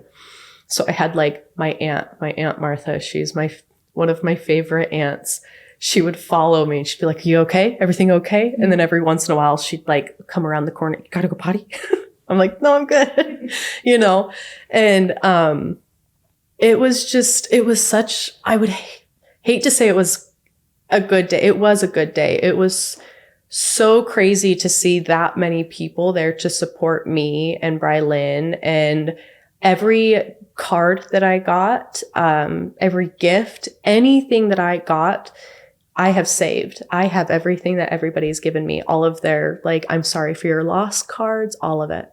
I love memories like that. I mean, even though it's a shitty memory, but it's good to look back on.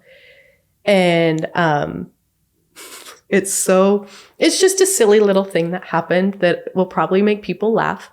Logan, the middle brother, has 2 little girls. Darling. So cute. They found this little boy at the viewing to play with. And the girls were touching him and they were like, look, he's hard. And this kid, a couple years older than them, was like, well, yeah, he's dead. Yeah. And the mom, I did meet the mom, and she was just you could tell she's so tired. Like, you can't control these kids. They are just, they're kids. It's what they do. And she was like, oh my God, I'm so sorry. And I'm like, no, that's hilarious. I'm going to remember that forever. That is funny. What else am I supposed to do? Cry? You know, a lot of people are like, yeah, you cry, psycho. I couldn't. I don't know how to cry in front of people. And, eventually the weather outside got shitty, like shitty. And we had brought his bobber over because it was his pride and joy. Like, he built that thing from the ground up, and I was pissed. That was a whole other thing. And so the funeral home had just had their carpets replaced. So they didn't want the bike coming in. And a handful of the boys were like, we don't fucking care. So they agreed, like, bring it in, put stuff underneath it, be careful of our damn carpet. And the funeral people were pissed that this was ever a thing that we did. And I'm like, yo, you can't yell at me. My husband's dead. You can't yell at the sad girl. And I didn't do it. You think I'm going to push that thing? It's heavy. And I'm standing there hugging everybody and doing funeral things. And boom, power goes out. It is pitch black all of a sudden. And everybody's like, the fuck? And then instantly everyone's like, oh my God, Easton's with us. And I'm like, no, the weather's shitty. I'm a realist. I believe is what it's called. I think that's what my therapist called me. If I don't see it, it's not a thing, you know? I have to see it and feel it. And, you know, it's just, that's not what it is. It's actually just the weather. It's a funny coincidence. And, so everyone had flashlights and we're like trying not to blind each other, flashing it in our eyes. And I was there forever. I felt like it was forever. My feet were already huge. Like you could hear the oceans when I walked with how much water my legs held. And we ended up at a Denny's. You never go to a Denny's. You end up at Denny's. It was me, my mom, and dad, Brady, Jake, Bella, and my cousin Stockton. Stockton, he's great. We were born on the same day, so we're not near as close, but he's had a lot of brain injuries, and I don't know if that's what made him weird or if life just made him weird. But there was some kind of special that they had, and it was the lumberjack special or the lumberjack slam. So my dad, being the man that he is, said, Stockton, I triple dog dare you to order that, but say I want to slam a lumberjack. And he was like, okay. And my mom, she's instantly like, oh my God, I can't do this. No, we have to leave. Our waitress is the cutest little gal. She's just darling. You can tell she's fairly new. And my cousin's going to come spewing this shit from his mouth. She took it like a champ. Didn't even bat an eyelash. Knew exactly what was happening. And it was a good ending to a shitty night. I don't remember what happened when I got home that night. I probably cried, you know. It was always at night when things got quiet and no one else was around. And I would text people crying for help. Like, what am I supposed to do? Like, I need somebody. And it was filled with a lot of silence. Anytime I started crying, it was like ghosted. So as time went on, I'm like, God, I really just don't have anybody.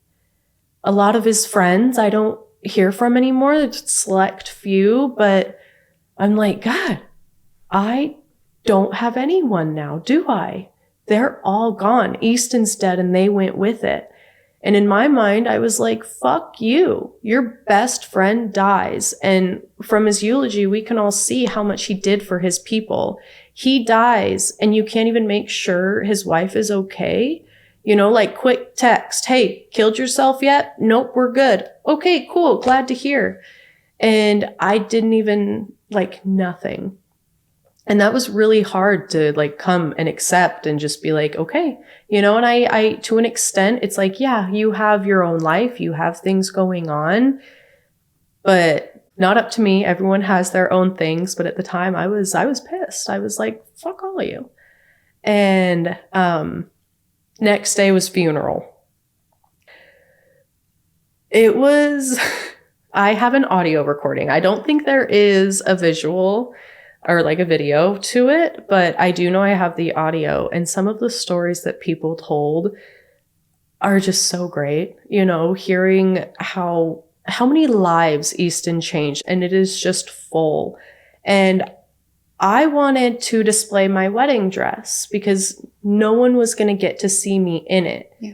And so my Aunt Vicky came early and she steamed it out, made it all nice, made everything was puffed up. And Roger brought one of his suits that we could put next to it. It's not what Easton was going to wear, but it was just for the visual, just for the idea. We had a table with pictures, his hats, the fishing pole that he used to catch his fish.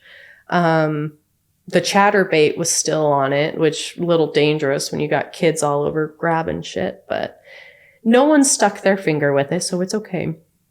And I remember one of the funeral directors, because Roger was friend with the guy that helped us do it. And the backup guy was looking at us like we were so stupid. And he was like, what is going on back here? And I'm like, oh, we're just steaming my dress. I don't know if he thought that I was about to fucking get married to a dead guy or what, but the way he was looking and talking to me like I was absurd. And I've told him 2 or 3 times, I was like, no, people just don't get to see me wear this. And I want people to see that this is the dress I chose. I can show pictures all day, but they can't see the beautiful detail that it has. And so he was just such a butthole about it. And it was just my dad and I don't like hugs. We don't touch. We don't do that whole thing. And my mom was sitting here and my dad was next to, and he just reached over and put his hand on my leg because I'm just sobbing. And it was just, I remember I was like, this is weird. My dad and I never touch, like, unless I'm going to hit him or something, but we never do anything like that. It was just, that whole day was just a blur. Everything from this point forward is pretty much a blur. I can't remember most of last year. People will say something, oh, you don't remember that? And I'm like, no, I don't. And, so I don't remember a whole lot about the funeral. I did go to the church thing afterwards. I really did not want to. But I did because people wanted to see me. It was full. There were flowers everywhere. Anytime I walk into a flower shop, I cry because it smells like the church did, like my house did. Because they were like, pick which flowers you want to take home. And so I picked a few, and then everybody else picked what they wanted, and I got the rest. So my house just smelled like a flower shop. So I can't walk into one without just like sobbing. So that's just like a crazy triggering smell. And after, I think I just tried to continue on. Life is normal. I would go to my baby appointments and I'd do the ultrasounds and I'd do all the things. It was either usually my mom or Jenny that would go. At some point, weird things just like started happening. I can't give an exact order on things that have happened, but I can give them to you. My dog Moab got happy tail syndrome, where his tail, the base of his tail is so thick and it is so strong. He'd hit it on walls when he got excited and it split the end of it. So when he'd wag his tail, it would cut it and he'd spray blood all up the walls. And so I'd wrap it, we'd get it to heal. It happened with Easton and I all the time. But with people coming over, being in and out every day, all the time, I couldn't get the end of his tail to heal. And so and I think this is all happening during like the time of Easton's funeral. It all just happened so fast. When it rains, it pours, And so I kept trying to get his tail to heal and do these things. And I was just trying so hard. And eventually the end started going black. And I was like, all right, it's game over. Like, he's losing the tail. I have to amputate. I guess I didn't have to. I was told I could just wait and let it slough off on its own, but that's disgusting. And so I went to the vet and they were like, okay, well, we'll schedule an amputation. And oh my God, I just cried because now he looks dumb. And he's still so cute, but his butt looks dumb.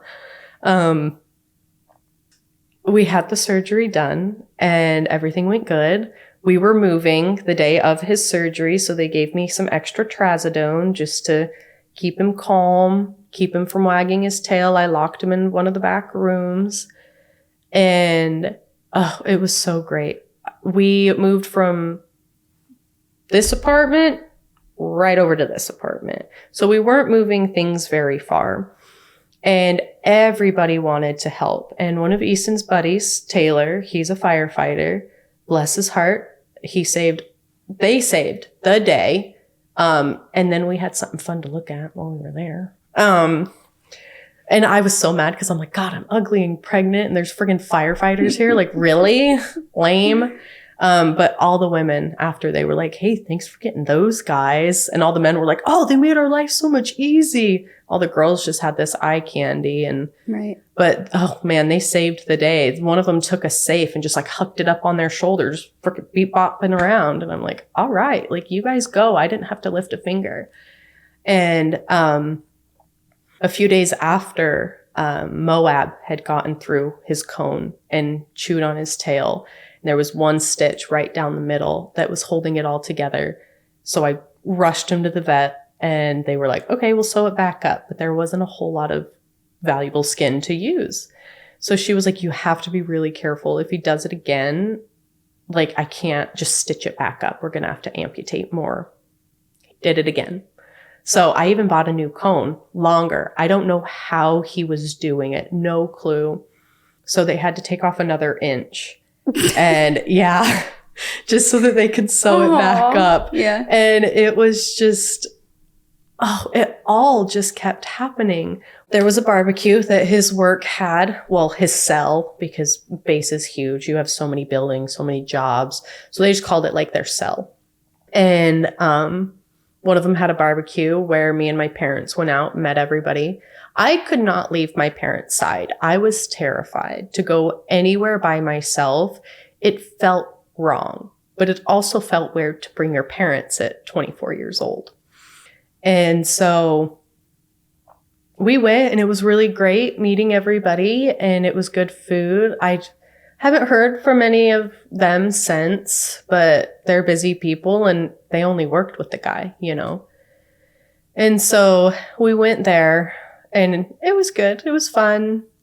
It was just, again, weird to take your parents. I now had to plan my baby shower, you know. People are like, we're creeping up on your baby shower. Well, Easton and I had a venue to the wedding, and she didn't, you know, no refunds, no deposits, nothing of the sort. So we decided, okay, we'll just use the venue for my baby shower. It's just going to look a little silly. But screw it. It's paid for, you know. And so there was quite a bit of drama involving my baby shower and who was and wasn't going to be invited. There was just a family member that at the time I felt like I hate to say it because I feel like an asshole, but that I couldn't trust at the time to keep the peace kind of thing. So I just simply didn't invite them. And it was already very chaotic. And I already have people in my family that have family drama and can't get along, but really want to be there to support me. And I had issues regarding that, you know, and so it made Jan and Mick very upset, rightfully so. And Mick was very upset with me my whole baby shower. He didn't speak a word until I was about to leave. Like I was in the truck about to pull out, and his guilt beat him, and he's like, shit, you know, I'm good. You can't stay away from me. I'm too good. And so we're okay now. You know, we talked about it, and I think he understands where I was coming from, and that my way of thinking has completely been altered. Everything to me now is a threat, you know. I'm scared they're out to get me. Someone is out to do something, and no one's intention is good anymore. I hate everybody now. And, but I had a great baby shower. It was so much fun. Everybody came out to support. I had so many gifts I didn't even know what to do with. The baby and I were so spoiled. And at one point towards the end of like my pregnancy and the, my baby showers, you know, more and more people were coming around. I got to the point, this is a nice little tidbit to all pregnant ladies out there. If someone's touching your stomach without asking you, because they're not touching the baby, you know, and I know it's comforting and it's cute, it's fun, but it's uncomfortable for that person. If you touched my stomach without asking me, I would grab your boob. Like, don't touch me. And I did it quite a few times, and it got my point across. You don't touch people without asking them. So yeah, just grab their boob. They'll let go real quick. Mm-hmm. But it was just such a great baby shower, and Jan wanted to throw another one for me up at her house so that the family member that wasn't invited, because I'm a dick, was able to come, and then mix other children and some of Jan's friends, excuse me. I don't remember, I'm not sure where all of her friends came from, but her Mick's sister, she works at the Fred Meyer's where Easton got my ring, and she's the one that actually gave me this like super cute little foot necklace. I like that. Yeah. And she got me that as a baby shower gift. And I think it's so cute. I like that it's just dainty and it's little. And I was just so extremely spoiled. The baby was spoiled. I didn't have to start buying diapers till like a few months ago. That's how many freaking diapers I had. And she's 1.5 years now. There was a GoFundMe set up because what am I supposed to do? I am now a single mother. And it just kept like beating its expectation. Like every time we would go up a little bit, I shouldn't even say we. It was one of Jenny's daughters that did it. She's an absolute saint, big sweetheart, love the shit out of her. She set it up for me. She had my best interest in mind. Like, we need to get you something for you and this baby. And every time we would just beat the goal. So she would up it a little. We would beat it, up it a little, you know. And there was this one night I was just bawling because the banks were giving me such a hard time with his truck, which he has worked so hard for. And he's always wanted one. He could never get approved for one. He finally was able to, and he finally bought the truck of his dreams. And I was like, if I let this thing get repoed, Easton's going to come back and like start opening cabinet doors as I'm bending over. And, so I'm just bawling. I'm absolutely bawling. I'm laying in bed. My parents are asleep in the living room. And I'm just asking Easton, like, what the fuck am I supposed to do? Jenny texts me. She says, have you seen the GoFundMe? Well, let me back up. I finally got into the bank account. Fuck Golden West. The people were so rude about the whole situation. I understand you can't tell me a lot of the information, but I'm showing you a marriage certificate. We are married and he is dead. You can let me into the account. At least let me know what I need to do to keep the truck. And the woman was like, well, if you don't have the payment and he's dead, we're going to have to repo it. And I was like, that's not fucking happening. So I'm home. I'm bawling. I'm freaking out. And I knew that he still owed about $7,000. And so Jenny texts me. She was like, have you seen the GoFundMe? And I was like, no. She's like, go look at the last person that donated. Exactly $7,000. And I was like, that's my sign. I have to go get that truck, because she was like, if you pay it off in full, we'll give you the title. And I was like, cool. Okay. So I went to a different location. I went to their main location, the nice big one. I walked in, and this poor girl, she probably was not ready for this I don't even know what day it was. I walk in, I put down my marriage certificate, the death certificate, $7,000, and my ID. And I said, I want to buy this truck. And she was like, what the fuck is happening? Can I have a little bit more information? So I told her, and she's like, let me go talk to my boss. Because now she just has this envelope of fucking $7-something grand. And he was like, yeah, if she wants to get it right now, let her. We'll send her the title. And so that's exactly what we did. And I started to learn how to drive it. Jury's still out if it was good or bad. Backing in, bad. So I did just sell it recently to one of Roger's neighbors who they love trucks. So thank God it is staying somewhere where I can still go see it if I wanted to. I know it's getting taken care of. But it was a 2000 Dodge Ram, 2500, I think, something of the sort. Very sought after truck where we're at. And, you know, you're like, big deal if you have a clean one. It wasn't clean, but it was cleaner. So he was still very proud of it. So I just went in and I bought that truck, and I'm like, hey, screw the blonde lady over there. She's a butthole. So that was a big thing. And I was so excited about that. I was able to pay off a lot of debt that we had. But I was smart and I didn't pay any of the credit card debt because I did not contribute to his credit cards. Okay, maybe a little, but not enough for them to be coming at me like the way that they did. So I called one of them and I told them what was going on. And they were like, oh my God, I'm so sorry for your loss. Let me give you a call back. I was like, okay. And so someone calls me back on like his biggest credit card. They were like, okay, so what is going to happen is you can either pay it right now and we will only make you pay half and we'll just leave it at that. So half was still like $5,000 in some pocket change because of all of the fees and percentages and whatever. And I was like, I don't have that. And so at this point, I didn't think about a lawyer. I have one, I got one, but I didn't think about calling them and being like, here's what's happening. You know, I was just so, at that moment, I was like, I have to do this all by myself now. This is like me. And,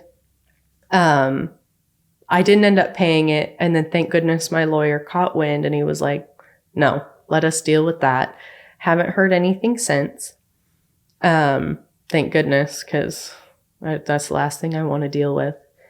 But as we get further into just like after the death and I'm going through all these things, I'm trying to learn just how to do life again and what I'm supposed to do. Leading up to Jan and I was in a fight with Jan.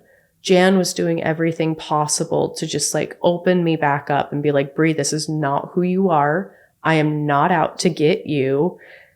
But in my brain, everybody was out to get me and Jan was an easy target. And I don't know why, because I'm a dick, actually. That's exactly why. And I said a lot of hurtful things, and to an extent, they were justified, you know, about my child or an event that happened. But most of it was just, it's a small inconvenience, but I don't know how to process my emotions anymore. Everything I've ever learned about emotions was out the window. And now my thought process is like a 65-year-old woman. You know, the way I see world and life and people are just completely different.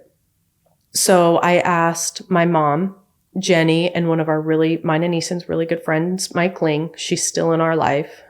Love her to death. I asked her to be there because she works in the medical field and she's just extremely smart. And I knew if I had any questions about anything, she would know. And then I have my mom as comfort and Jenny as comfort and Dr. Pepper, whatever it may be. And so that's who I chose to be in my room because I couldn't have Easton. And it does break my heart that Jan couldn't have been there. But I feel like enough people were looking at my stuff anyway that we didn't need to add more. But on September 12th, 12:30 in the morning, my water broke. And my biggest fear the entire pregnancy was that I was going to have her on 9/11. And I was like, how depressing. You know, like you go to school, your mom brings you cupcakes for your birthday. Like, happy birthday. Now, here's a video of the Twin Towers. And so that was like my biggest fear the whole time. And thank God, when I got up to go pee, I went to sit and I felt my water break. But it was fairly light. You know, it wasn't a big gush as everyone expects. So I was like, oh my God, I just peed. I just peed my pants. I'm that kind of pregnant woman now. What a dork. Well, I finished peeing and they're still liquid. I'm gaslighting myself. I'm like, no, I'm not due for another week and a half. I was scheduled to be induced that weekend because I had too much water in my belly. And so they were worried about the umbilical cord getting sucked in with the water. And then her pinching off her supply of everything. And so I was scheduled to be induced. And continued to gaslight myself. I had my compression socks on, my jammies, and I sit on the bed and my bed's starting to get soaked. I was like, fuck, damn it. So I waddle into my mom's room and I'm like, Mom, my water broke. And she was like, really? And I was like, well, I think so. As I'm like actively dripping on the floor. And she was like, all right, cool. Let's get our stuff. Let's go. And so as we're kind of rummaging around, my younger brother, he's up all night. He didn't hear us rummaging around, grabbing everything and getting the hell out. And my mom woke up my dad and was like, hey, my Brie's water broke. We're going to take her to the hospital. He's like, okay, bye. And then I have to run into the room for something and he opens his eyes. I was like, bye, Dad. Love you. He's like, where are you going? And I was like, hospital. My water broke. Oh, okay. Rolls over, goes back to sleep. He doesn't remember it. He has no idea. I was in labor for 21 hours. And my mom said on the way to the hospital, I was very calm for someone whose water just broke. I had no contractions, nothing felt weird, except that I was friggin' dripping water everywhere. And I felt fine. I was like, okay, just get me to the hospital. And so we go in. I'm wearing my Hey Dudes, just my pregnant t-shirt, some maternity shorts. And I walk in and the girl's like, what's going on? And I'm like, my water broke. She's like, are you sure? Because pregnant women, you know, they pee their pants and, oh, water broke. But so hospitals, they don't believe you sometimes. And I look down and again, dripping water all over their floor. And she was like, oh shit, okay, let's go get you a wheelchair. Let's get you up there. And the security guard, he noticed first that I wasn't lying. And so he was like, I'll get it. I'll take her up, you know, and it was probably a slow night. It was midnight. It was boring. And so they take me up. They start getting me hooked up to everything. And they were like, how you feeling? And I'm like, great. They were like, well, you're dilated to a 3. Do you want the epidural? And I was like, well, I don't feel anything. And they're like, so you want to wait? And I was like, no, I don't want to feel anything. Go ahead. Let's do it. I wanted to feel absolutely nothing. I feel like life has put me through enough pain. I didn't need that kind of pain either. But every time they would give me Pitocin to kind of help speed up the process, B's heart rate would just drop. And so they'd turn it off for a minute and then they'd wait and tried to do it again, and she just wouldn't. She wasn't going for it. It didn't feel that long for me. I hardly got any rest. I don't know why, probably just nerves and everything going on. Once it started getting closer, I was getting so tired. I was over it. Everyone was over it. I was starting to hurt. I was getting sick. I could feel it in my chest. I could tell that my body was tired, and you could tell everyone in that room was tired. And the doctor calls over the little cute thing that they have. And she was like, is she dilated? Like, is she ready? And she's like, no. And I was stuck at a 7 for 6 hours. She was like, we have an hour. You have an hour to get her to do something, progress in some kind of way before we go do C-section. And I'm like, absolutely the fuck not. Nope, not happening. So my nurse, who's like tinier than my child, I don't remember her name, but she's a saint. She started putting me in all sorts of crazy positions. And at one point I was laying flat and she had one leg like stretched all the way over and she would push on my hips. And then she'd do that for about 30 minutes, flip me over, push on the other side. So the doctor only gave her an hour to figure it out. She was like, I'm just not going to say anything. We're going to see if she forgets about us, because she could see the panic on my face about a C-section. And she already knows I've been going through enough. I've been crying for Easton. And at one point I was like, I just need Easton. And the whole room just started fucking bawling, like drop of a freaking hat. They just started bawling. And so an hour and a half later, the doctor, she was like, what's going on? And she was like, oh shit, I forgot. Sorry, let me check. I went fully effaced. I didn't even know that was a thing. I obviously was very uneducated on birth. And so, she's like, okay, you're good. You don't need a C-section. We just keep waiting. So she's putting what is going on in my chart.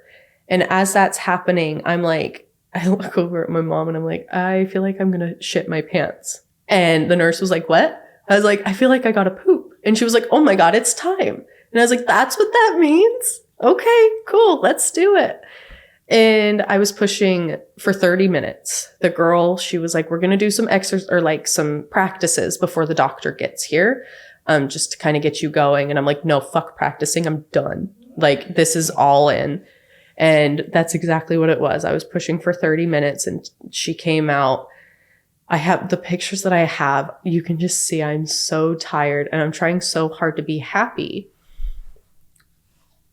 But now it's official. I'm a single mom. I have to do it on my own. And people saying, I'm here to help you raise this baby. I haven't seen them. And I had a feeling I wasn't going to. And so it has mostly been me and my parents. My best friend Shelby, she's been there an absolute fuck ton. Trent and Alexis, they've been there a lot. And when I don't have another babysitter, they love watching her. They take her to do such fun things. But it's still hard because when she's sick, it's me. When she wakes up at night, it's me. Someone's bullying her at school, me. You know, everything is now mom. And she's at that point where she's attached to me. I can't get her off my hip. And I'm like, God, I could really use Easton. Get her the fuck off my hip. And now that she's not on my hip, I keep calling my mom, let me see my baby. You know, where's my baby? But I wouldn't change her for the world. Not at all. And it's so hard to be like, I'm done. I'm so done with life and I'm ready to end it. And then I look at her little chonky cheeks and I'm like, shit, I can't. Like, she would be screwed without me. And it would break her heart growing up. I feel like she would understand as she got older as to why her mom would do that. But I don't want her to have to try to understand as to why her mom did that. Because her mom's cool. Her mom's got humor and all sorts of cool things. And now a lot of education on life and people and just how it all works, even though it's really shitty sometimes. She was beautiful. She got her color like pretty much instantly. She had my big old eyes. Everyone always says, oh, she looks like Easton or she looks like you. I don't see it. I see her as her own person with characteristics from her mom and dad, but she is her own person and she is so beautiful. Oh my God. I want to cry just thinking about her. I get the chills and she's just such a good baby and she saved my life. She did. Cause if I never got pregnant, I would have just instantly kiss a tree, 100 miles an hour kind of thing. And she's just so much fun. So much. And, oh God, I just eat her up. Anyway, the one thing I didn't want after giving birth was everybody to come bombard me at the hospital. That's exactly what happened. There was people before I even had the baby waiting outside my door while I was pushing. And, it was so weird to know that other people were outside my door as I'm just like all the way out there. Watching my dad become a grandpa was so fun. Oh my goodness. Or my brothers become uncles. They ate that shit up so quick. And neither of them have children, probably for the better. But they absolutely love being uncles. My mom and dad love being a grandpa and grandpa. And again, they just fully immerse themselves into it. And Jan and Mick do the best they can, you know, living fairly far away from us. They do what they can and all the time. She's been texting me throughout this whole trip. How is she? I don't know. I haven't talked to her today, but she's asking all about the trip and how it's all going. And they're always like, well, do you need anything? Like, do you need diapers? Are you hungry? You want to go out to lunch? For Mom's birthday this year, we're going camping apparently. So I'm super excited for that. After having B, it was just, I don't know. I had something else to focus on, but I still had those days where I was like, I still have those days where I'm like, I can't do this. I can't be a single mom. How am I supposed to do this all on my own when she's sick? It's mostly because she's sick. She had the flu and RSV at the same time.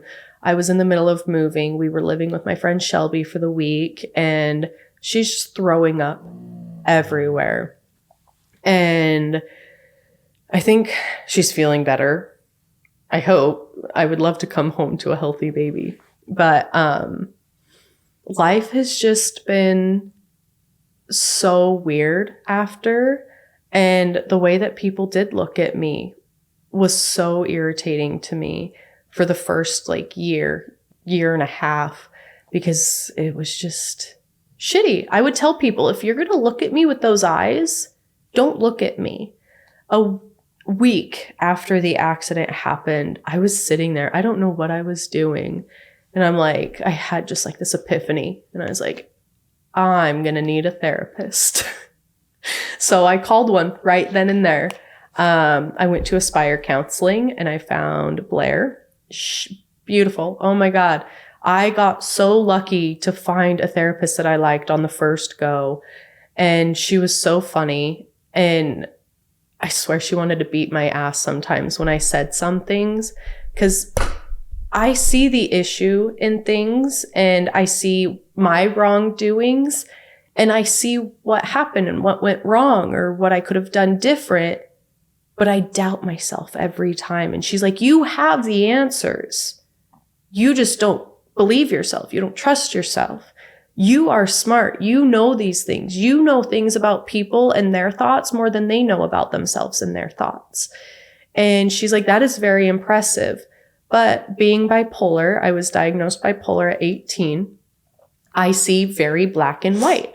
It's either really, really shitty or really, really good.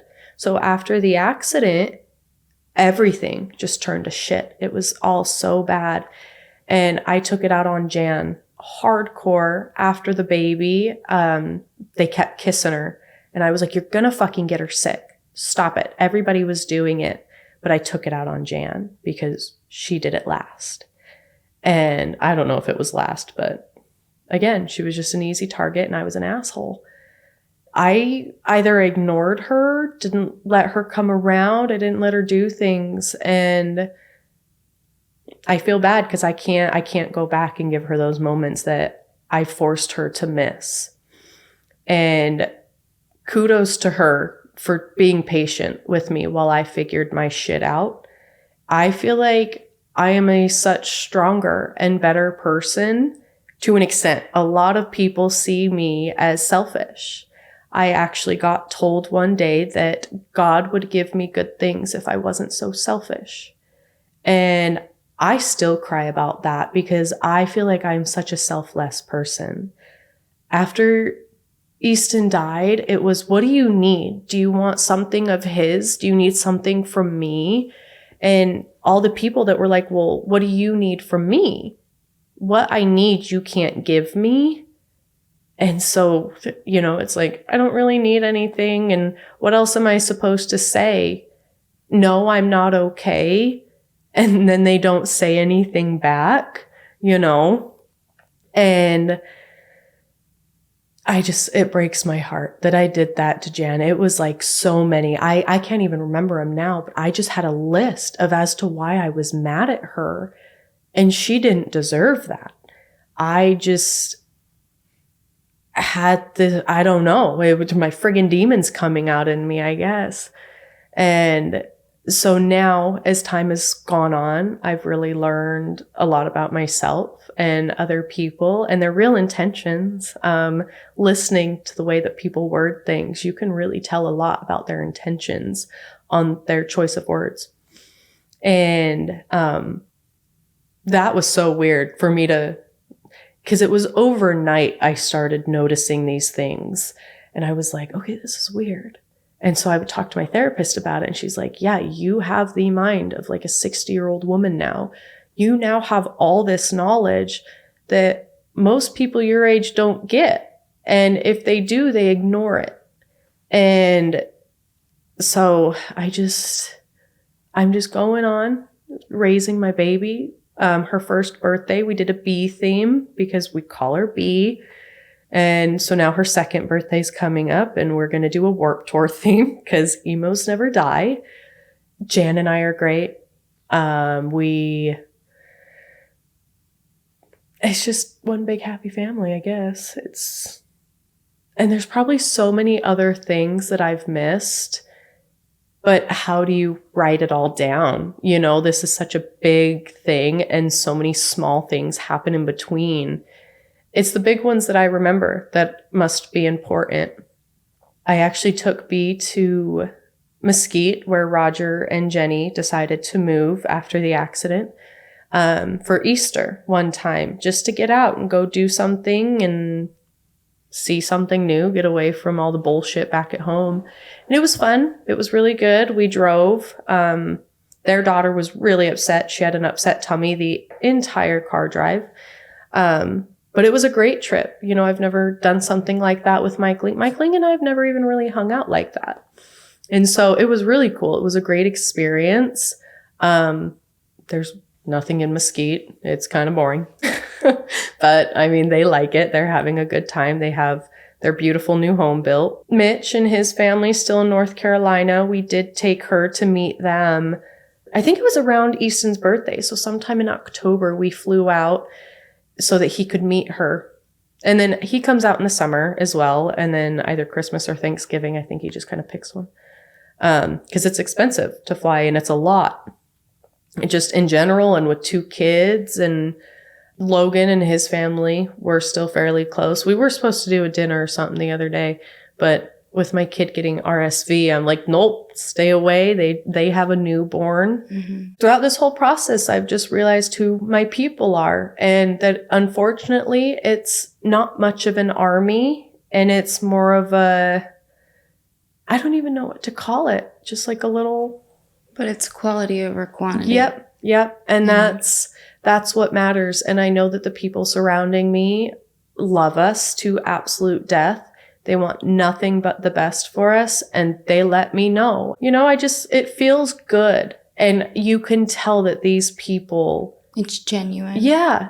It's very. And I know I'm funny. And I know I'm great. And I know that they love to be around me because I am. And it sucks. It really fucking sucks. And it hurts so bad. And again, it's when the nights get quiet. I could feel it so deep in my chest. Like my whole chest feels like it's just caving in because it's so empty. And that was your person. Yeah. And Easton, I dated a lot of shitty men. I was really good at picking crappy men. And there were some that were great and it just didn't work out for whatever reason. I'm a very picky person when it comes to who I'm dating. And Easton was just the one I couldn't let him go. He wanted everything he did was for me. And once I got pregnant, it was for me and the baby. And it was just constant, what can I do to be better and continue to work up so that my family has what they need. And he was just, you know, if I wanted to go get ice cream at 3:00 in the morning, he's like, inconvenient, but okay, let's go. While I was pregnant, nauseous whole time.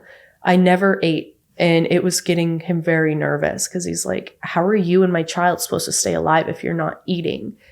And there was one time out of nowhere, I was like, Chick-fil-A. I'm craving Chick-fil-A. Go get it now before it goes away. The minute I smelled it, I was like, I can't do it. And he was like, do you want me to go somewhere else? Like, what can I do? What can I do? I don't remember what he did. I just don't think I even ate because I couldn't. It took me like an hour and a half to eat half of a peanut butter and jelly sandwich once.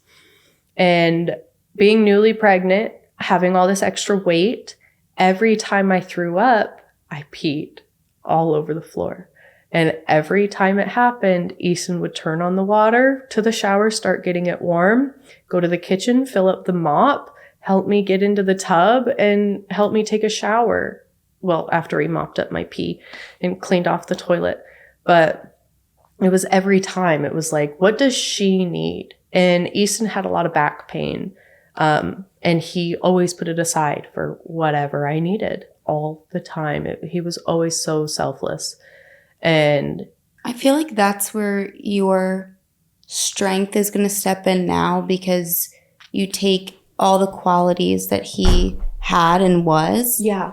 And you show those things to your daughter. Mm-hmm. And you have that choice now to become those things as well. Yeah. Like, I feel like he ingrained those things in you, you know, because you spent all that time around him and you remember all these memories. And of course, as sad as it is to reflect and be like, I miss him and I miss all those things that he would do for me. And I think naturally as humans, we try to replace those things and they're not replaceable. Yeah. You know, and that's really, really hard and defeating and upsetting, but transform those things and kind of become those amazing qualities and those amazing characteristics. And like, what else can you do? Yeah. You know, I have to do it for our daughter, because if I don't, again, he'd open cabinets as I'm bending over, so I bonk my head. And that's what he would want for you. Yeah. And I really feel like if he saw me now, I know he's already so proud. Absolutely. Of how I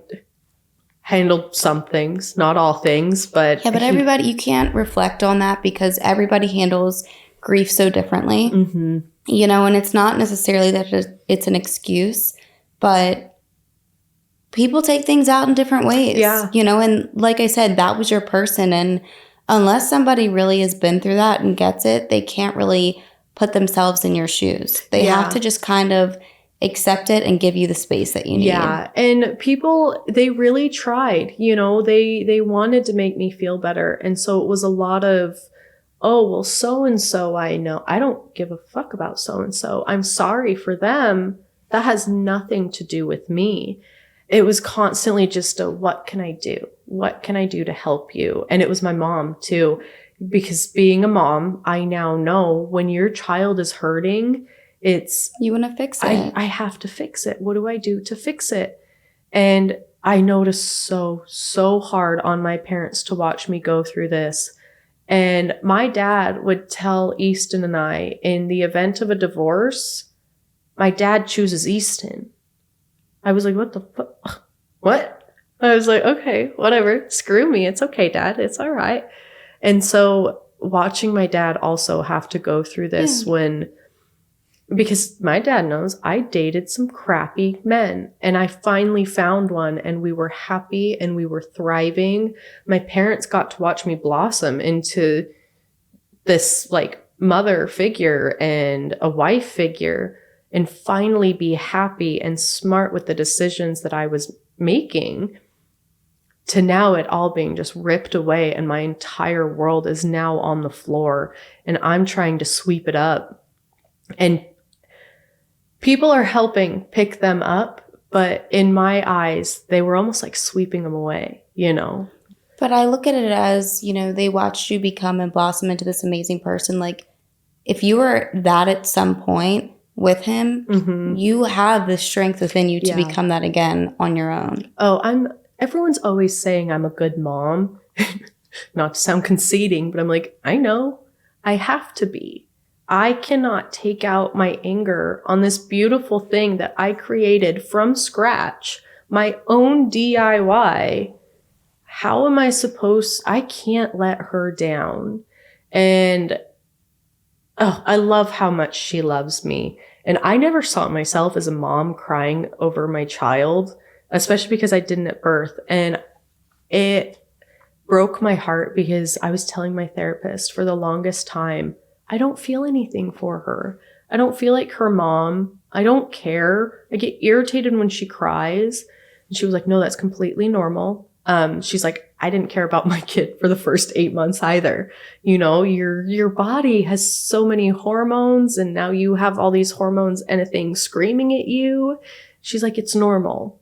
Every once in a while, I still don't feel like a mom. I'm like, that's not me. That's not my kid. I don't know whose that is, but better find its mom. But it is mine. And I am so thankful. I'm never getting pregnant again. No, stupid. I'm envious of the women that are like, oh, I'll do it 100 times. I'm like, nope. I had a hard time with the one. But I have to be good for her. I don't have to stay strong. I hate it when people say stay strong because it's good to show emotion. It's good to have those emotions and feel those emotions. It's the only way you are truly going to feel better. You have chemicals in your tears that when released, it gives you serotonin, which helps you feel better. Well, strength doesn't mean not crying and not breaking down. Yeah. You know, I think that everybody views that very differently. And when they say that, who knows what their meaning is. Mm-hmm. But the fact that you're still here is strength. Yeah. You know, it doesn't matter how you got there. Yeah. And everyone is, I can assume everyone is very happy that I'm still here. And I think everyone loves watching me become a mom. It's amazing. That's a beautiful thing on its own. Yeah. And she is half of him. Mm-hmm. Yeah. And oh, man, she's got his nose, and I feel really bad because he's, or like, You'll his have to show chin. me pictures. Oh God, she's darling. I could just, it's, what is it? Cuteness aggression. Mm-hmm. When you just want to squeeze them so hard. I tell people, I'm like, I just want to squish her so hard her head pops like a zit. She's so cute. And as morbid and gross as it is, but she's just, I could not have asked for anything better. And as hard as it is doing it on my own, and how shitty it is doing it on my own, I know when she's 18, I'm going to look back and I'm going to be like, I did good. Hopefully. Don't test me, kid. I swear to God. But I really think as time goes on, and I'm hopeful that I will find someone that accepts me and my situation and my daughter's situation. But that is extremely hard, especially because I don't know if it's everywhere or just men in Utah. They don't like single moms because they think single moms just went out, got pregnant with some dumb dude, and now needs someone else. And so when people view me as a single mom, I think that they just kind of assume it's because I picked a shitty partner. And it's like, no, I just got dealt a shitty hand. So I'm hopeful because I feel like I thrive best as a person when I'm in a relationship. I have someone I can take care of, and they take care of me, and we communicate. And like Easton and I had it all. We did everything so great. We never argued or fought. I guess we argued. Every couple has their arguments, but we never had like the big fights. And it was just like, hey, this upset me. Oh, well, what upset you about it? Well, this, and this. Okay, cool. I'm really sorry I did that. It won't happen again. And it never did. And now I feel like I'm speaking to a man, and they have the monkey symbol just like dancing around in their brain. And so I'm really hopeful because I hate being alone. It's lonely.